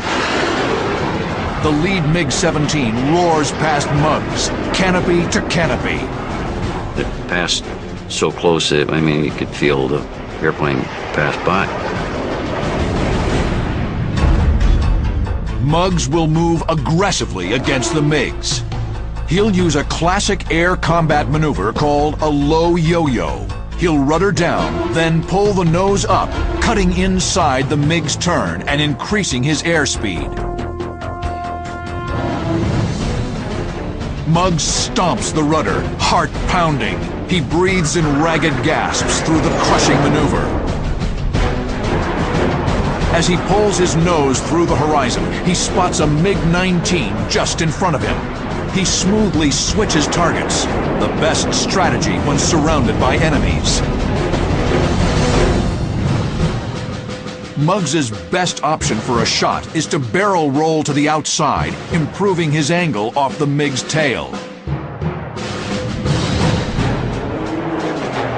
Muggs pitches up and rolls. He skillfully coordinates the stick, rudder, and throttles as he rolls again. But suddenly, everything changes. I saw a MiG-17 back at our 8 o'clock. And it wasn't shooting yet. It was coming up there, but he was gaining ground on us. So I told Muggs, I says, we got one at 8 o'clock, and he's starting to be a threat. We had this working relationship where I said, Jack, don't ever tell me brake right or brake left. Or you just tell me what's back there. I do the pilot stuff, you do the RO stuff. The MiG on their tail begins to pull lead. The enemy's heavy cannon looms menacingly. Muggs is too low to dive away. The North Vietnamese pilot has him cornered. May 23rd, 1972. F-4 Phantom pilot Muggs McEwen and his Rio Jack Ench are staring down the barrel of a gun, a MiG-17 locked on their tail. And I said, okay, that's it, Jack. Somebody's going to walk home. It's not going to be us. Desperate times call for desperate measures. Muggs has a patented last-ditch maneuver for just this situation. He'll apply full forward stick and bottom rudder. Then, just as the enemy tries to compensate for the move, he'll pull hard back and boot top rudder. For a moment, the F-4 will depart or become uncontrollable and backflip. Muggs jams the stick forward and stomps the left rudder pedal, then pulls hard back. The F-4 tumbles. It's a maneuver as spectacular as it is gutsy, the domain of only the greatest fighter pilots. We departed the airplane at about 1,500 feet, and it tumbled end over end, and Jack is saying, "What the hell are you doing?" I'm trying to keep my eye on this MiG, and all of a sudden, I'm being thrown around in the cockpit, and I'm what are you doing up there? Then all of a sudden, the airplane scooped out, and he was in control again, and I'm looking back, and I finally got my eyes back there looking, where's that MiG? And it's gone. And he said, there's one right in front of us. The astonished North Vietnamese pilot has been forced out in front of Muggs and Ench. Muggs gets good tone on his Sidewinder missile and fires.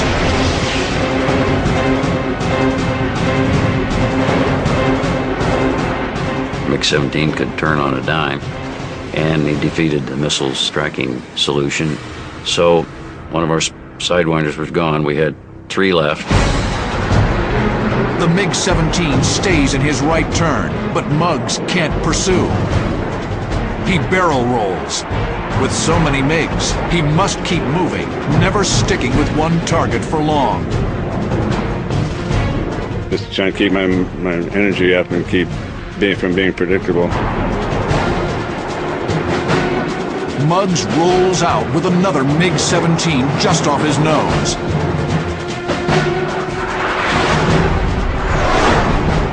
He gets good tone and fires a second AIM-9.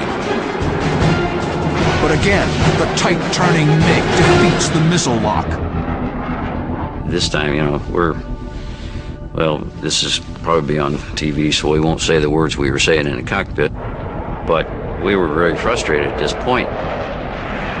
I said, you're not going to give it to me, are you, God? We're going to have to go home and tell everybody making excuses how we missed 4 MiGs. But surrounded by the enemy, there's no time to reflect.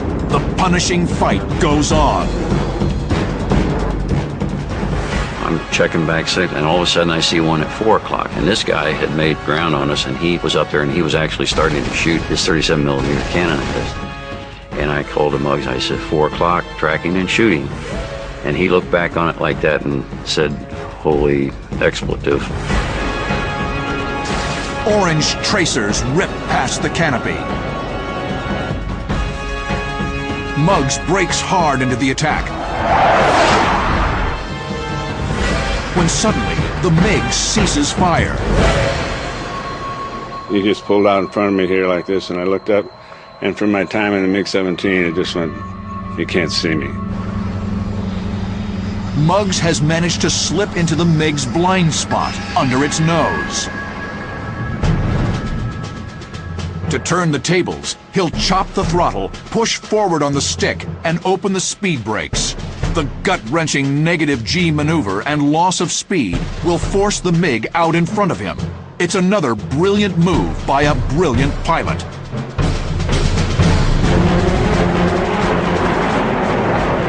Muggs jams the stick forward and cuts power.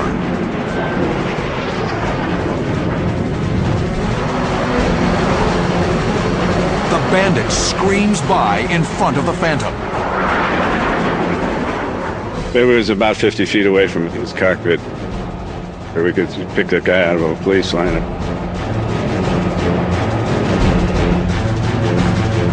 The MiG noses down and rolls back and forth in an apparent effort to reacquire the elusive American.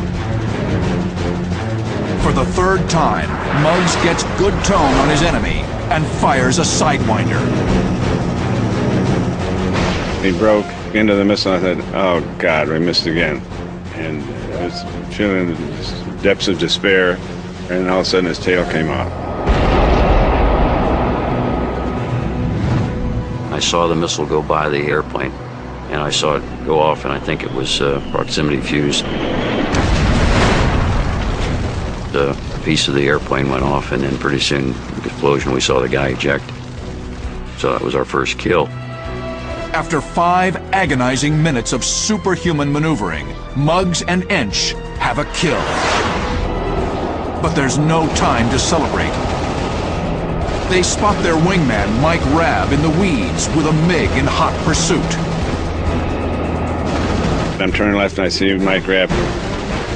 He's heading north at the time with a MiG-17 all over him, just shooting. He's got tracers all around him. Rabb is here. Muggs is here. He will guide Rabb on a heading that will drag the North Vietnamese in front of Muggs. I said, okay, Mike, roll away from him and extend out to the east. Rabb drags the enemy MiG across his nose. Muggs pitches down.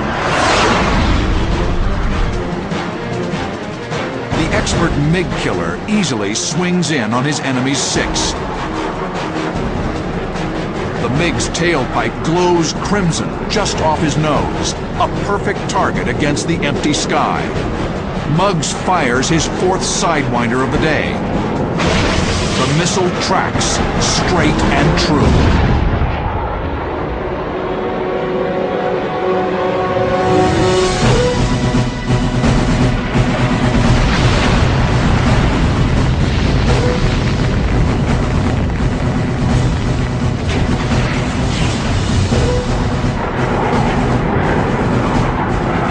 We were euphoric in the cockpit, looking at us soaking wet from sweat and drinking all the water we had and pounding on the canopy going, we realize what we just did? We got two big guns. The rest of the MiGs have bugged out. They've lost their nerve in the face of such determined warriors. Euphoric, the Americans head back to the Midway. But the fighting isn't over. Before the conflict ends, the enemy will strike over water and bring the war to the Midway.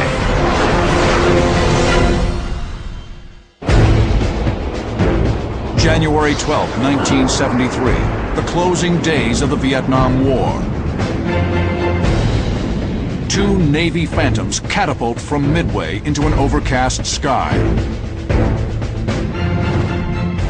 They're flying BARCAP, a barrier combat air patrol between the coast of North Vietnam and Midway.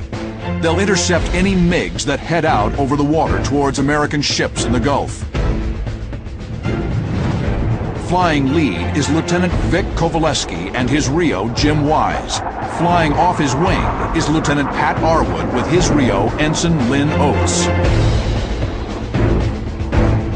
They arrive on station, and after a short time, the air controller breaks in over the radio. There's a bandit airborne, heading straight for Midway. It was a real threat to the Midway, not only MiGs, but even surface craft to come out to challenge the carrier, because it would be quite a prize to sink or damage the Midway. Now, she did have some point defense systems at the time, such as a surface-to-air missile defense battery. But just as in the Second World War, the primary defense for an aircraft carrier is her own embarked fighters.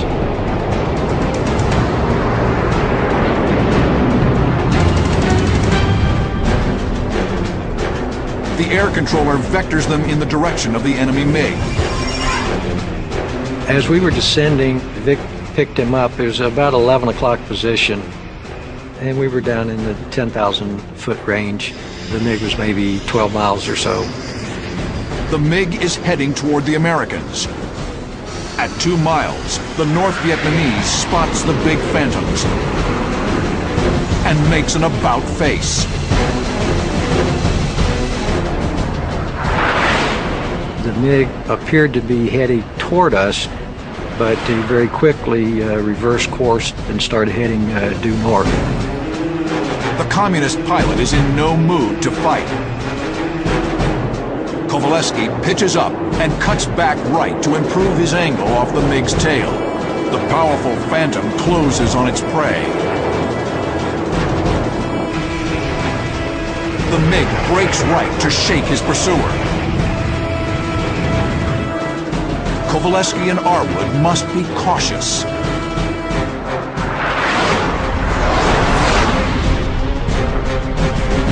Kowaleski closes to missile range. He gets good tone on his Sidewinder and fires. Vic's first missile detonated by the tail. I'm sure that the MiG pilot knew that he was damaged, and it was probably more damage than we realized from a distance.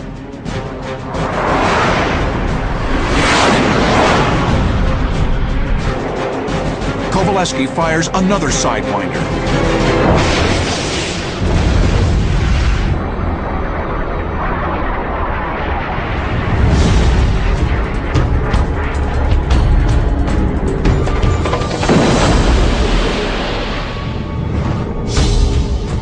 When the second missile flew up the tailpipe and it exploded, the MiG pitched up violently into 90-degree vertical position and just virtually stopped and rolled off to the right-hand side and then plummeted into the water.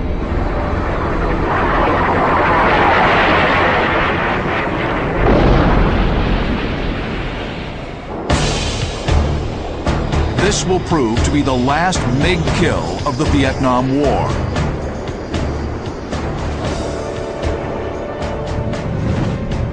On January 27, 1973, the Paris Peace Accords are signed, and American involvement in the Vietnam War comes to an end. Between 1965 and 1973, America claimed over 200 MiGs, 8 of which were downed by pilots of the USS Midway. Midway had the benefit in providing the platform from which the very first and the very last confirmed MiG kills in the entire Vietnam War were scored. Midway served throughout the Cold War, modernized again in 1986 and equipped with the new F-18 Hornet. She goes into combat for the last time in January 1991 as flagship of the Arabian Gulf Battle Force. During 43 days of combat, Midway flies 3,339 combat sorties, averaging 121 per day, delivering 2,000 tons of bombs and missiles on enemy targets. It is a stunning achievement and Midway's swan song. In 1991, right after the successful conclusion of Operation Desert Storm, it was decided that the Midway would be retired a few years ahead of schedule. Age was catching up with her, and the fact that she just was too small to be operating the carrier aircraft that we had in the inventory.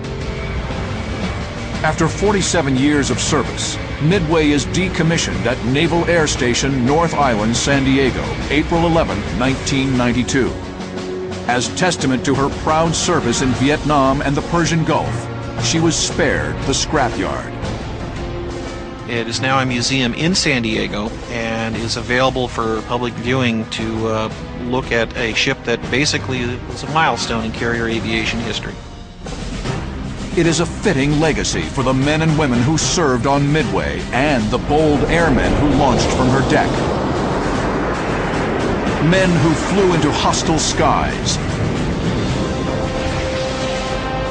faced determined and skilled opponents,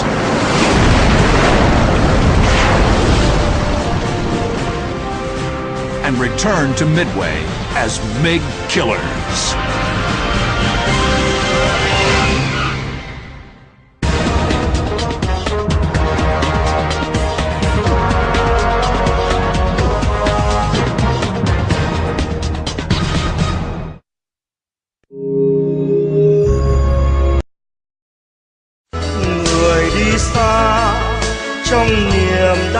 chất ngất, lối xưa không về, hẹn hò đành đơn sai.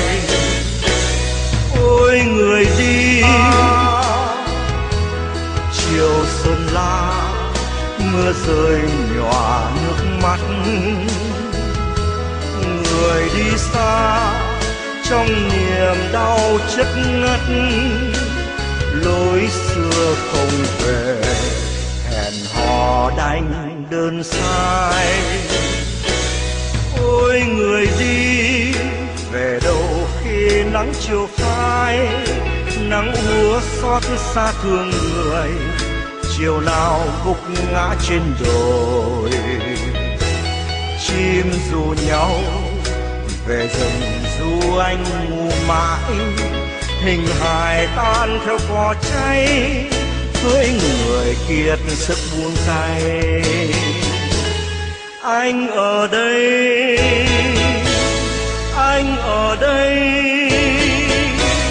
sao vẫn còn ở đây. Trong suốt 21 năm chinh chiến, chúng ta đã có hàng ngàn bài tình ca và khúc quân hành cho những người lính, nhưng có rất ít những bài ca trong đoạn trường tù đầy gian khổ. Bài Anh ở đây của Trung tá Vũ Văn Sâm, tức nhạc sĩ Thục Vũ, đã được sáng tác ở trại tù Long Giao. Khi bị đưa ra trại tù miền Bắc, Trung tá Vũ Văn Sâm đã chết ở ngoài đó. Nhạc sĩ Vũ Đức Nghiêm đã viết thêm lời hai cho bài ca. Sau này vào thập niên 90, vợ con Trung tá Vũ Văn Sâm đã tìm ra mộ của ông, đã cải táng và đem di hài vào Sài Gòn. Nhưng linh hồn của Thục Vũ vẫn còn mãi mãi ở lại với bạn bè qua lời ca Anh ở đây mà quý vị vừa nghe trên đây. Trong không chịu một đồng quân thấp thoáng, núi cây rừng lặng tiếng nghe. Tháng 7 thì tôi hai vợ chồng tôi đi trình diện và để bị bắt đi học tập cải tạo hết, cho nên vợ xa chồng, cha xa con, mẹ xa con, thì cái cảnh đó gia đình tôi tan nát hết. Tôi là Nguyễn Đình Tạo, ở tù 9 năm, từ Nam từ Long Giao ra Bắc và từ Bắc vô Trung, tức là chạy Thanh Chương Nghệ Tĩnh, rồi từ Thanh Chương Nghệ Tĩnh trở về Z30A. Tôi là Vũ Đức Nghiêm, cựu trung tá quân lực Việt Nam Cộng Hòa. Khi giặc Cộng chiếm miền Nam thì chúng tôi bị đi tù 13 năm, ra khỏi nhà tù ngày 1 tháng 9 năm 88. Thì cái lúc mà mất nước thì chúng tôi theo lời của Cộng sản thì đi học tập chừng nửa tháng rồi về thôi. Rồi chị học có nửa tháng thôi sao? Dạ, nửa tháng rồi tiếp nửa tháng, rồi cứ vậy thôi. Người ta được biết bác là nhà thơ Hà Thượng Nhân, nhưng mà tên thật bác là gì? Phạm Xuân Vinh. Phạm Xuân Vinh, Hà Thượng Nhân. Năm nay thì thưa bác được bao nhiêu tuổi rồi? Tôi 90 tuổi rồi. 90 tuổi. Thì bác qua Hoa Kỳ năm nào? Tôi sang năm Hoa Kỳ năm 1990. 90. Lúc bây giờ 80 mấy rồi. Thế tức là bác đi HO mấy? HO 6. Rồi. Là tôi ở lại cũng giống như nhiều người khác, có thể vì hoàn cảnh này hay hoàn cảnh khác là mình không đi cho tới lúc cộng sản vào tới nơi thì có mặt ở mình ở đó. Mình cũng không lấy gì làm tiếc, là bởi vì trong bao nhiêu năm ở tù cũng học được nhiều lắm, học được cái tình người, học được cái sự mà kêu khổ sở, nhìn thấy rõ những người cộng sự với mình, họ cực khổ như thế nào thì mình cũng chia phần cực khổ với họ, thành ra tôi không có hối tiếc gì cả. Anh em tôi là những người ở lại, cũng đi tù, cũng ra Bắc vào Nam, từng yên chân nơi nghĩa lộ văn bản, tưới mồ hôi xuống Hà Tây Thanh Hóa. Lũ chúng tôi không phải vài ba đứa, có hàng ngàn, hàng vạn kẻ bại vong, đem oan khiên ra giữa nước sông Hồng, mang uất hận chút lên rừng Yên Bái.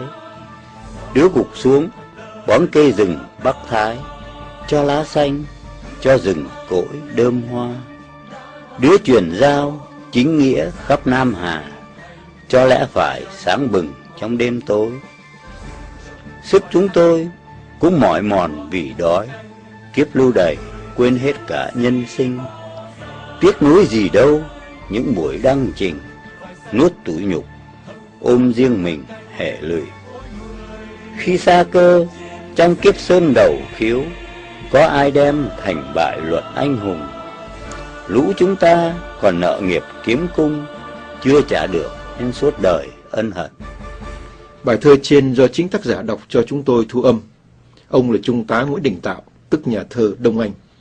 Từ quê nhà, ông vào quân trường Đà Lạt năm 1954, sau đó chưa bao giờ gặp lại gia đình. Trải qua 21 năm chinh chiến, tiếp theo là 9 năm tù đầy từ Nam ra Bắc, định mệnh đắng cay đã không cho phép ông đoàn tụ với gia đình ở ngoài Bắc. Trung tá Nguyễn Đình Tạo, ngay sau khi ra khỏi nhà tù đã vượt biên bằng đường bộ. Không thành công, vượt biên bằng đường biển, bị mất đứa con trai. Sau cùng, đến Hoa Kỳ, làm người tị nạn xây dựng tương lai muộn màng với những vần thơ nặng tình chiến hữu.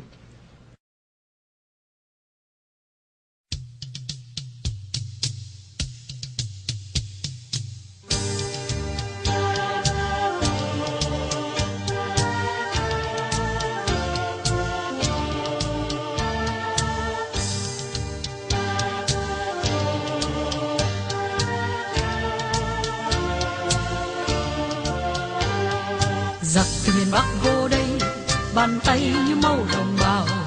Giặc từ miền Bắc vô đây, bàn tay như máu anh nghe. Hận thù đó cất cao trong lòng người, hận thù đó khắc sâu trong lòng tôi, lòng anh. Giặc từ miền Bắc vô đây, bàn tay chứng tích hận thù. Giặc từ miền Bắc vô đây, bàn tay giết chóc hôi tanh. Giặc thù đó xâm lăng, giặc thù đó bạo tàn, giặc thù đó giết hại dân lành, đốt phá quê hương. Ôi vùng Chỉ Thiên an lòng, vùng Tam Biên lửa máu, từ vực sâu hận thù. Dòng máu đỏ da vàng trên đất nghèo nàn đã đổ vì ai? Vì giặc thù đốt phá quê hương ta, vì giặc thù bắt giết đồng bào ta, vì giặc thù còn đó, vì giặc thù còn đó. Anh em ơi vùng lên diệt bạo tàn, anh em ơi vùng lên diệt xâm lăng. Anh em ơi nếu có còn ta mới còn tự do là còn cơn no.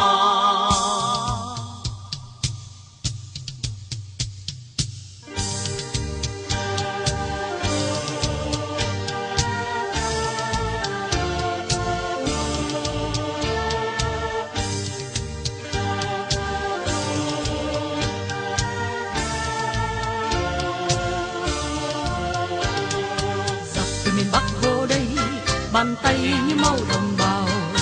Giặc từ miền Bắc vô đây, bàn tay như máu anh nghe. Hận thù đó cất cao trong lòng người, hận thù đó khắc sâu trong lòng tôi, lòng anh. Giặc từ miền Bắc vô đây, bàn tay chứng tích hận thù. Giặc từ miền Bắc vô đây, bàn tay giết chóc hôi tanh. Giặc thù đó xâm lăng, giặc thù đó bạo tàn, giặc thù đó giết hại dân lành, đốt phá quê hương. Ôi vùng Chỉ Thiên an lòng, vùng Tam Biên lửa máu, từ vực sâu hận thù. Dòng máu đỏ da vàng trên đất nghèo nàn đã đổ vì ai? Vì giặc thù đốt phá quê hương ta, vì giặc thù bắt giết đồng bào ta, vì giặc thù còn đó, vì giặc thù còn đó. Anh em ơi vùng lên diệt bạo tàn, anh em ơi vùng lên diệt xâm lăng. Anh em ơi nước nước còn ta mới còn tự do là còn cơm no.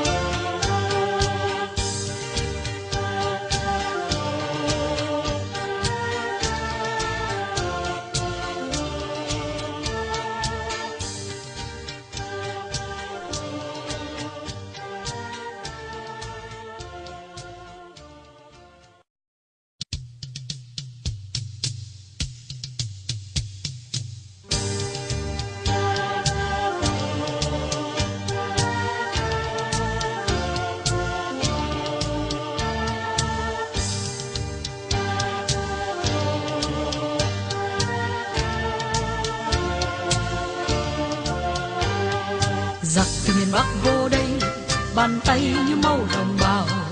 Giặc từ miền Bắc vô đây, bàn tay như máu anh nghe. Hận thù đó cất cao trong lòng người, hận thù đó khắc sâu trong lòng tôi, lòng anh. Giặc từ miền Bắc vô đây, bàn tay chứng tích hận thù. Giặc từ miền Bắc vô đây, bàn tay giết chóc hôi tanh. Giặc thù đó xâm lăng, giặc thù đó bạo tạc, giặc thù đó giết hại dân lành, đốt phá quê hương. Ôi vùng Chỉ Thiên an lòng, vùng Tam Biên lửa máu, từ vực sâu hận thù. Dòng máu đỏ da vàng trên đất nghèo nàn đã đổ vì ai? Vì giặc thù đốt phá quê hương ta, vì giặc thù bắt giết đồng bào ta, vì giặc thù còn đó, vì giặc thù còn đó. Anh em ơi vùng lên diệt bạo tàn, anh em ơi vùng lên diệt xâm lăng. Anh em ơi nếu có còn ta mới còn tự do là còn cơn no.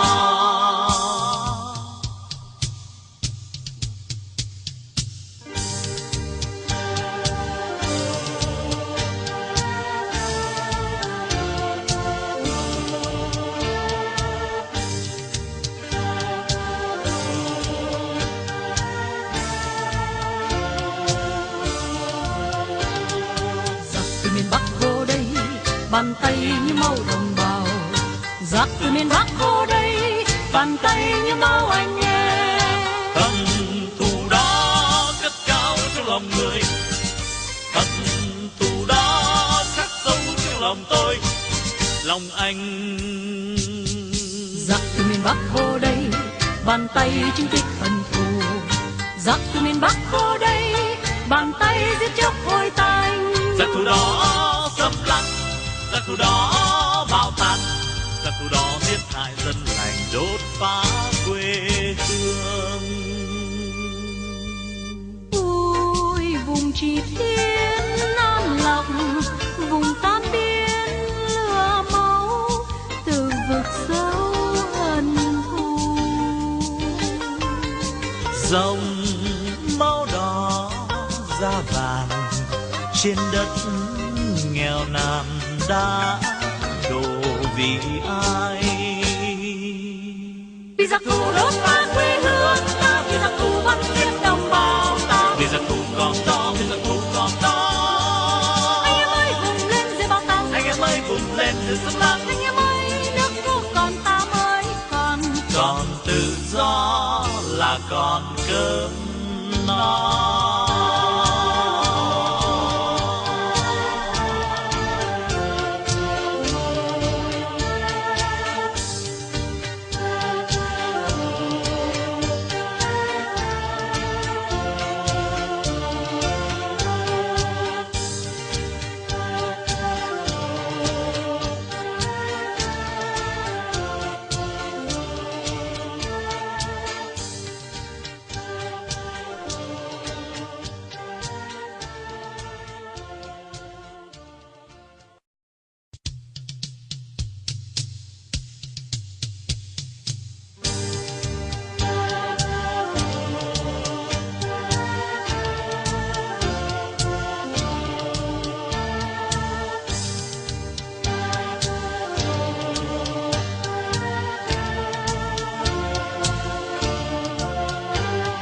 Giặc từ miền Bắc vô đây, bàn tay như máu đồng bào. Giặc từ miền Bắc vô đây, bàn tay như máu anh nghe. Hận thù đó cất cao trong lòng người, hận thù đó khắc sâu trong lòng tôi, lòng anh. Giặc từ miền Bắc vô đây, bàn tay chứng tích hận thù. Giặc từ miền Bắc vô đây, bàn tay giết chóc hôi tanh. Giặc thù đó xâm lăng, giặc thù đó bạo tạc, giặc thù đó giết hại dân lành, đốt phá quê hương. Ôi vùng Chỉ Thiên an lòng, vùng Tam Biên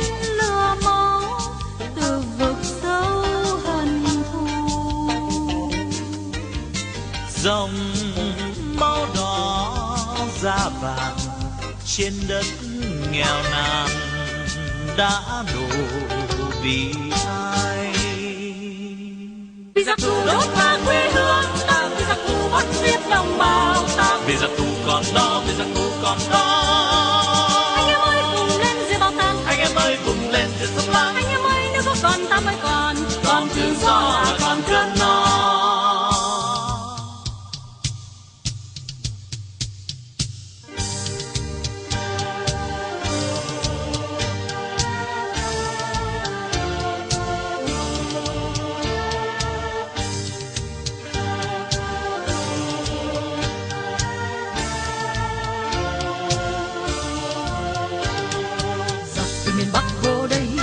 Bàn tay như máu đồng bào, giặc từ miền Bắc vô đây, bàn tay như máu anh em. Hận thù đó cất cao trong lòng người, hận thù đó khắc sâu trong lòng tôi, lòng anh. Giặc từ miền Bắc vô đây, bàn tay chứng tích hận thù. Giặc từ miền Bắc vô đây, bàn tay giết chóc hôi tanh. Giặc thù đó xâm lăng, giặc thù đó bạo tàn, giặc thù đó giết hại dân lành, đốt phá quê hương. Ôi vùng Chỉ Thiên An Lộc, vùng Tam Biên lửa máu, từ vực sâu hận thù. Dòng máu đỏ da vàng trên đất nghèo nàn đã đổ vì ai. Vì giặc thù đốt phá quê hương ta, vì giặc thù bắt giết đồng bào ta, vì giặc thù còn đó, vì giặc thù còn đó. Anh em ơi vùng lên dưới bao tang, anh em ơi vùng lên dưới sông Lam. Anh em ơi nước vô còn ta mới còn tự do là còn cơm no.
Sức mạnh hào hùng quân dân, thể chưa bao lùi chân, ngồi cùng với quân xâm lăng, ta thà chết chứ không hề lui, quyết không hề phản bội quê hương. Ta thà chết chứ không hề lui, quyết không hề phản bội quê hương.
Cộng sản Việt Nam. Tội ác thứ nhất của Đảng Cộng sản Việt Nam là tội cướp nước, giết chiêu bài giải phóng miền Nam, chống Mỹ xâm lược, nhưng thực chất là xâm lăng Việt Nam Cộng Hòa, nhằm đưa cả nước và xã hội chủ nghĩa không tưởng theo lệnh của quan thầy Liên Xô, Trung Cộng. Hồ Chí Minh và bè lũ Cộng sản Bắc Việt đã xua quân cưỡng chiếm miền Nam, gây nên một cuộc chiến tranh tương tàn cốt nhục, đẫm máu và nước mắt, kéo dài suốt 20 năm, khiến cho hàng triệu người Việt phải chết thảm thương vì bom mìn, súng đạn. Nhà nhà đều phải mang vần khăn tang trắng, đau khổ trước cảnh chia ly, loạn lạc, tàn sát và hận thù. Tội ác thứ hai của Đảng Cộng sản Việt Nam là tội bán nước. Đảng Cộng sản Việt Nam đã tự ý dâng đất, nhượng biển cho tàu cộng nhằm đổi lấy quyền lợi cho cá nhân và phe đảng, là trái ngược với lịch sử ngàn đời của cha ông, từng đổ máu hy sinh, kiên cường đấu tranh để dựng nước và giữ nước. Tội ác thứ ba của Đảng Cộng sản Việt Nam là tội buôn dân, cướp đất. Trong lịch sử, chưa bao giờ người phụ nữ Việt Nam phải đi lập gái trên khắp xứ người, trẻ em phải sa vào kỹ nghệ tình dục, thanh niên phải làm lao nô để chủ nhân ngoại quốc đọa đầy bóc lột. Đảng Cộng sản Việt Nam còn tham lam chiếm đất công, cướp đất từ để chia chác làm giàu trên nỗi đau khổ của hàng triệu dân oan, để họ phải sống vất vưởng không nhà không cửa, chết thảm thương ngoài đầu đường xó chợ hay nơi vùng kinh tế mới rừng thiêng nước độc. Tội ác thứ tư của Đảng Cộng sản Việt Nam là tội ác phản dân tộc. Trải qua 1000 năm nô lệ bởi giặc Tàu, 100 năm bị đô hộ bởi thực dân, dân tộc Việt Nam đã phải sống trong điêu linh nhục nhằn thống khổ, cho đến khi Đệ Nhị Thế Chiến chấm dứt mới được trao trả tự do độc lập. Thì Hồ Chí Minh và bè Đảng Cộng sản Việt Nam lại mang tà thuyết phản dân tộc là chủ nghĩa xã hội, để biến Việt Nam thành một nước xã hội chủ nghĩa, gây bao cảnh chết chóc tang thương, hãi hùng, máu thấm sâu lòng đất, xương phơi trắng Trường Sơn và bể đông trôi nổi xác người dân lành vô tội. Tội ác thứ năm là tội giết người thủ tiêu, bịt miệng. Hễ ai không đồng ý đồng tâm với mình thì Đảng Cộng sản Việt Nam lập tức tìm cách giết người, thủ tiêu, bịt miệng. Từ những việc thanh toán đối lập đến vu vạ giết sạch địa chủ cường hào, nhân vật giai phẩm, Đảng Cộng sản Việt Nam đã pháo kích, giật miền, giết người bừa bãi, thậm chí còn dã man chôn sống hàng ngàn dân lành vô tội trong ngày Tết thiêng liêng cổ truyền của dân tộc, để tiếng kêu than khóc vọng thấu trời xanh.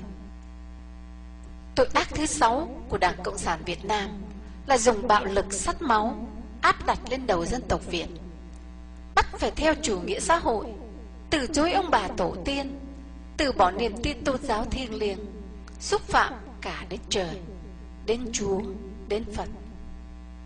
Để tôn thờ quan thầy Cộng sản lê lên khăn mang, Đảng là trên hết, Đảng nhập nhằng giữa Đảng với Tổ quốc. Cờ máu của Đảng là cờ của Tổ quốc.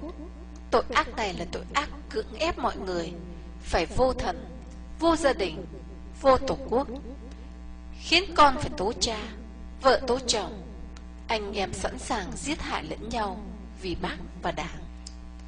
Tội ác thứ 7 của Đảng Cộng sản Việt Nam là tội tham nhũng, thối nát, bóc lột, lừa đảo nhân dân. Đây là chủ trương quốc sách của Đảng, khiến cho bao người phải trắng tay, nghèo nàn cơ cực, nhân dân bữa đói bữa no, ốm đau chẳng ai lo, sống chẳng khác nào như dân nô lệ, phải làm tôi mọi xứ người. Tội ác thứ 8 của Đảng Cộng sản Việt Nam là tội vô văn hóa giáo dục, lấy tư tưởng Hồ Chí Minh, kẻ tội đồ số 1 của dân tộc. Đảng Cộng sản Việt Nam đã áp dụng kế hoạch 100 năm trồng người nhằm đào tạo con người trở thành những kẻ sát máu vô nhân tính, lãnh cảm, dửng dưng trước những nỗi đau thương của đồng loại. Đảng Cộng sản Việt Nam điên cuồng theo đuổi chủ nghĩa ngoại lai, phản dân hại nước, lại xem đó là kim chỉ nam xây dựng con người. Chính vì vậy mà tuổi trẻ Việt Nam mất định hướng, đất nước Việt Nam không có tương lai, và con người Việt Nam bỗng dưng chủ bại, dân tộc sinh yếu hèn.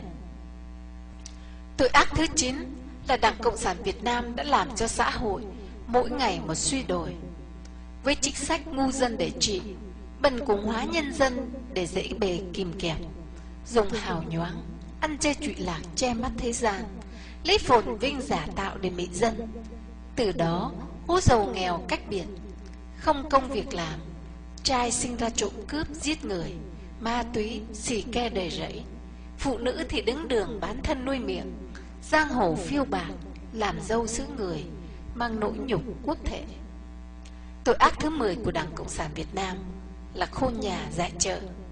Bên trong thì đàn áp bịt miệng, cướp của giết người, bên ngoài thì khiếp nhược yếu hèn, sẵn sàng cầu vinh bán nước. Do đó chuyện mất nước bại vong nay mai xảy ra là điều khó tránh được. Đất nước Việt Nam rồi đây sẽ bị xóa tên trên bản đồ thế giới. Dân tộc Việt Nam sẽ bị đồng hóa bởi Tàu Cộng và trở lại một thời kỳ nô lệ như đã có từ ngàn năm trước.